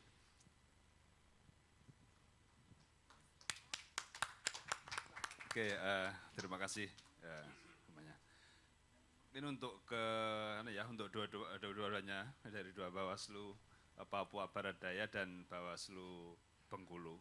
Jadi gini, kalau kita berbicara tentang pengawasan partisipatif ya. Oh, Bangka Belitung, sorry. Habis ngerokok dengan dari Bawaslu tadi, lupa saya. Ya. Jadi berkaitan dengan kearifan lokal atau partisipasi masyarakat lokal dalam pengawasan, kita perlu memikirkan apa sih yang mereka pikirkan tentang pengawasan.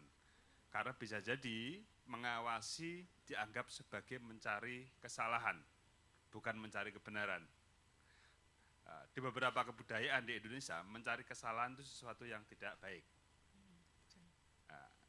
Kalau di masyarakat kedua provinsi tersebut memang ada nilai seperti itu, tentu ini menjadi tantangan tersendiri untuk mengedukasi mereka bahwa pengawasan itu bagian dari mencari kebenaran, bukan mencari kesalahan. Ini tantangan tersendiri. Jadi kalau itu nggak ditemukan solusinya, percuma kita mensosialisasikan, ayo kita ikut mengawasi, kan menjadi kurang efektif. Gitu. Kemudian yang kedua, untuk teman-teman juga dua provinsi ini, ketika mereka membuat pelaporan, apakah mereka juga mendapatkan informasi atas tindak lanjut dari itu? Nah, karena ini berkaitan dengan untuk memunculkan trust kepada para pelapor ya. Saya lapor, kemudian apa yang kalian lakukan? Kalau nggak ada, yang ngapain saya lapor lagi? Percuma aja hanya di atas kertas hanya untuk administratif ada orang melapor. Tapi kalau kami nggak mendapatkan informasi ya percuma juga. Makanya apakah kalian juga teman-teman di Bawaslu Papua Barat Daya maupun Bangka Belitung melakukan informasi dikembalikan lagi bahwa ini kami sudah melakukan seperti ini kepada si pelapor atau tidak? Terima kasih. Oke, langsung saja. Torang awasi, torang jaga, horas. Selamat pagi semua, ini kalau pagi-pagi ini masih energik sekali ya, kami kedinginan, dan tadi minta AC diangetin sedikit ya, dan alhamdulillah sekarang sudah mulai bisa fokus. Berbicara terkait dengan pengawasan partisipatif berbasis kearifan lokal, ada 3 clue yang mau saya garis bawahi di sini terkait dengan apa, mengapa, dan bagaimana. Nah itu tantangannya, strateginya yang sudah dilakukan dan yang akan dilakukan oleh teman-teman itu seperti apa. Jadi jangan terjebak terkait dengan muatan kearifan lokalnya saja. Berbicara terkait dengan pengawasan itu sifatnya melekat kan, sifat itu melekat, pengawasan melekat. Jadi harus ada bagaimana peran upaya yang dilakukan, bahwa mitra strategis yang dimiliki oleh teman-teman di daerah gitu kan, ada yang muncul nih tadi. Ada istilah dari Babel ini, ada dukun kampung yang juga dilembagakan gitu kan. Lalu di sini terkait dengan Kampung Pinang ya. Pondok Pinang. Oh, Pondok Pinang. Demokrasi. Nah ini yang betul-betul narasi yang bisa dibunyikan oleh teman-teman semua. Tetapi yang paling penting ini adalah bagaimana mereka menjadi mitra strategis di dalam merawat partisipatif tersebut. Karena pada akhirnya ya tadi yang Mas Erik sampaikan, Erik lagi gitu kan. Nah, apalagi ini seorang yang memiliki kompetensi. Nah kita catatannya adalah bagaimana dengan teman-teman yang secara pemahaman terkait dengan peran partisipatif dalam demokrasi ini kan memiliki tantangan tersendiri. Apakah mereka paham tidak gitu? Karena yang harus dimojokkan ini terkait dengan self belonging, rasa memiliki. Tantangan yang paling berat di kita ini terkait dengan menjawab trust issue. Bicara soal demokrasi di Indonesia kan kita mengalami degradasi kualitas trust kepada penyelenggara. Nah ini harus teman-teman gitu kan, harus betul-betul memastikan bahwa peran ini bukan hanya memaksakan mereka, tapi ada self belonging dari mereka. Bagaimana partisipatif berbasis kearifan lokal ini bisa terus berjalan, bukan hanya pada tahapan saja. Demikian, terima kasih. Iya. Baik, ini berbagi waktu dengan Pak Saud dan beliau sudah bisik-bisik, tolong saya beri waktu yang lebih banyak.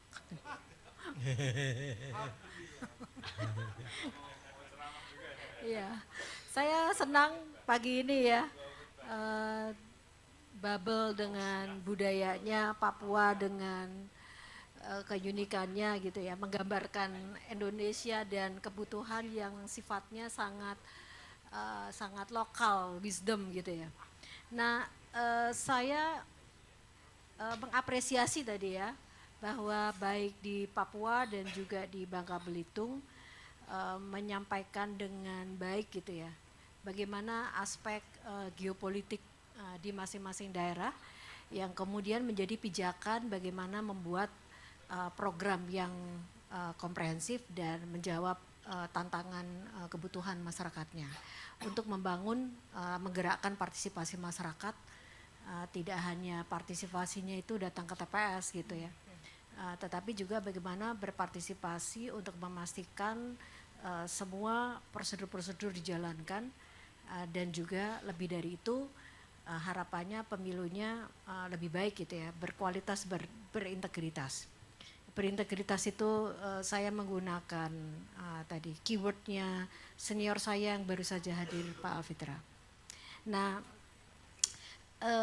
saya memberikan masukan saja ke depan gitu ya, karena kan harapannya bahwa Bawaslu membelajarkan ini ada pengalaman dan praktik baik gitu ya, dari ibu bapak sekalian yang kemudian bisa mempunyai manfaat bagi Bawaslu yang lain dan juga bisa menjadi literasi bagi masyarakat.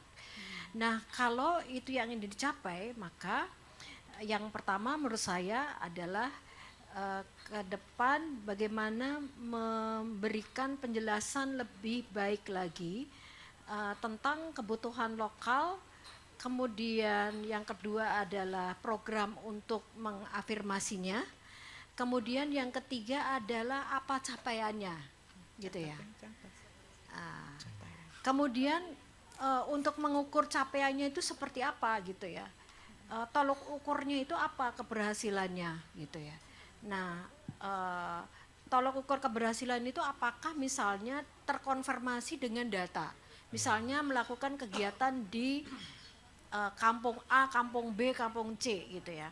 Dan kemudian dari kampung yang sudah diintervensi dengan program Bawaslu, kemudian bentuk partisipasi masyarakatnya itu seperti apa?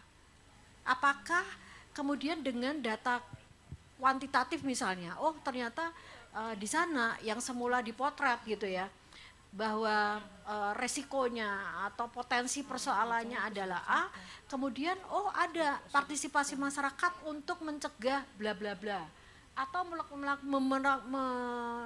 mendukung kegiatan penindakan dan seterusnya. Nah, ini yang tadi saya belum melihat gitu ya. Nah, itu sangat penting menurut saya kalau ingin memberikan pembelajaran yang baik gitu ya, atau membelajarkan Bawaslu dari praktek-praktek baik yang ada di Babel dan di Papua. Itu tinggal 1 menit saya serahkan kepada Pak Saud. Terima kasih, ya bikin semangat nih, hidup Babel, Menara Babel, Papua Barat. Daya. Ini Papua Barat Daya. Barat Daya. Itu Papua tercipta Tuhan bersin. Betul Bapak. Makanya berkatnya semua di situ. Nah, saya mau kata partisipasi atau critical engagement yang sebetulnya. Pertanyaannya apakah Bawaslu itu bagian dari rakyat atau rakyat bagian dari Bawaslu? Itu posisi itu perlu jelas. Pemilu 2004 itu critical engagement kita bikin. Tidak boleh orang masuk menjadi anggota Panwaslu mulai dari kecamatan sampai RI kalau tidak ada rekomendasi dari organisasi yang diakui negara. Pelibatan di situ, critical engagement-nya di situ. Sekaligus di situ ada responsibility-nya. Ada pertanggungjawaban dari semua ormas, mau NU, mau Muhammadiyah dan lain sebagainya. Yang kedua, ini memang pertanyaannya ya, penguatan lembaga atau penguatan rakyat. Ya, Sin of Ace, Edward Turing, itu memang mengatakan makin kuat lembaga, rakyat akan makin lemah. Penguatan individu memang sudah mulai muncul di Indonesia. Itu yang tidak dibaca oleh si Erik. Dua penjelasannya tadi. Terima kasih. Baik, izin memberikan tanggapan dari apa yang menjadi masukan dari tim penilai. Pada intinya kami sepakat apa yang disampaikan oleh 5 tim penilai.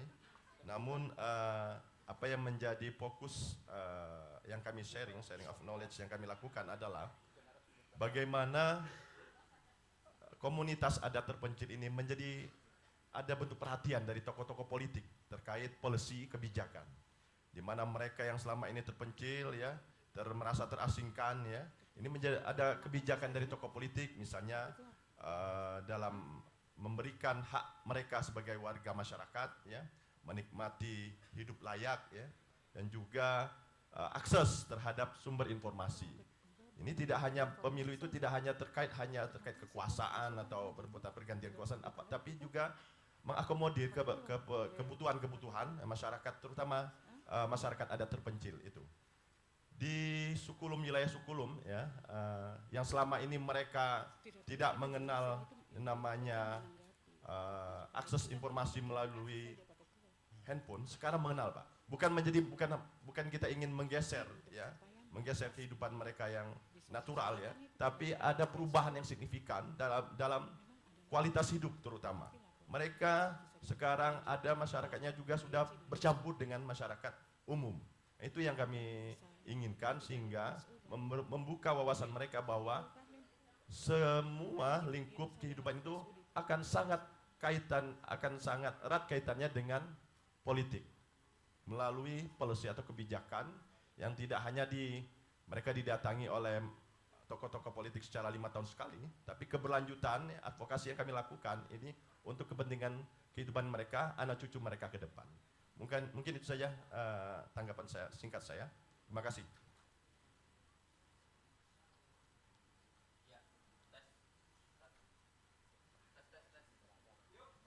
Mik. Oh ya. Jadi kalau mau diukur sejauh mana keberhasilan capaian kami lakukan di output.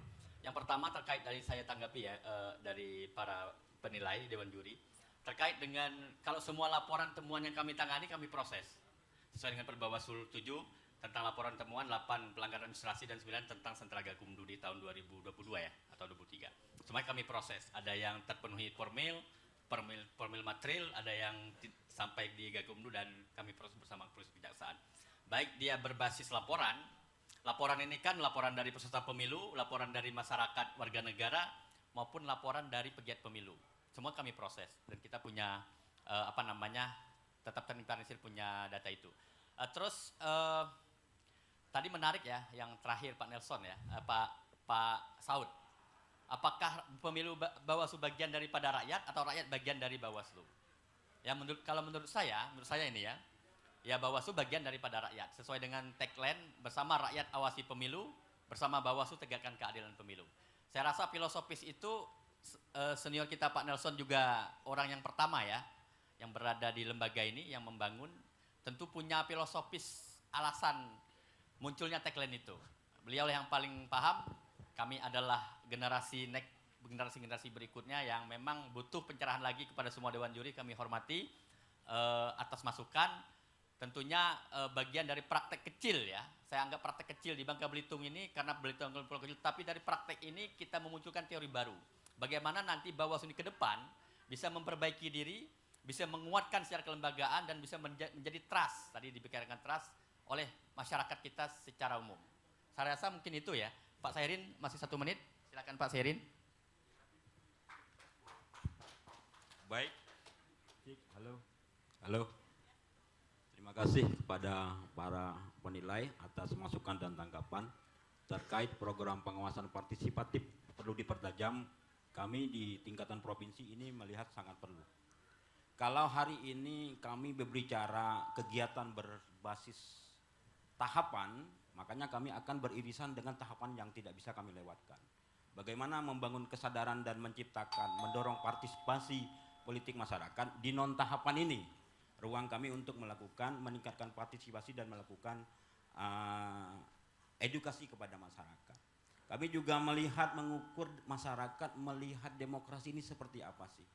Apakah hanya melihat momentum demokrasi ini dijadikan sarana memilih pemimpin aja atau menunggu rezeki 5 tahunan sekali. Ini sangat luar biasa. Maka berangkat dari sini kami mengawal dengan Baik, terima kasih untuk tanggapan maupun masukan dari tim penilai. Mohon maaf kalau apabila ada kekurangan dari tampilan slide kami dan mungkin bisa menjawab sedikit sebenarnya apa yang menjadi catatan untuk ukuran dari adanya kelompok Pondok Pinang Demokrasi di Kabupaten Sorong Selatan ini, yang tadinya di pemilu itu ada beberapa TPS yang harus mengadakan PSU, sekitar 3-4 TPS pada saat pemilu, tetapi pada saat pilkada itu tidak ada sama sekali pelaksanaan PSU. Ada memang laporan dari masyarakat, tetapi tidak terpenuhi syarat formil, sehingga itu syarat formil maupun material, sehingga itu tidak bisa diregistrasi dan tidak ditindaklanjuti. Mungkin itu ukuran kami, tetapi ke depan tentu kita akan memperbaiki dalam kerja-kerja maupun di dalam proses pembelajaran kepada masyarakat terkait apa yang menjadi capaian-capaian kami dengan program ini, apa yang menjadi capaian kami itu mungkin lebih jelas lagi nanti kepada masyarakat di Papua Barat Daya. Mungkin itu lebih kurang, terima kasih.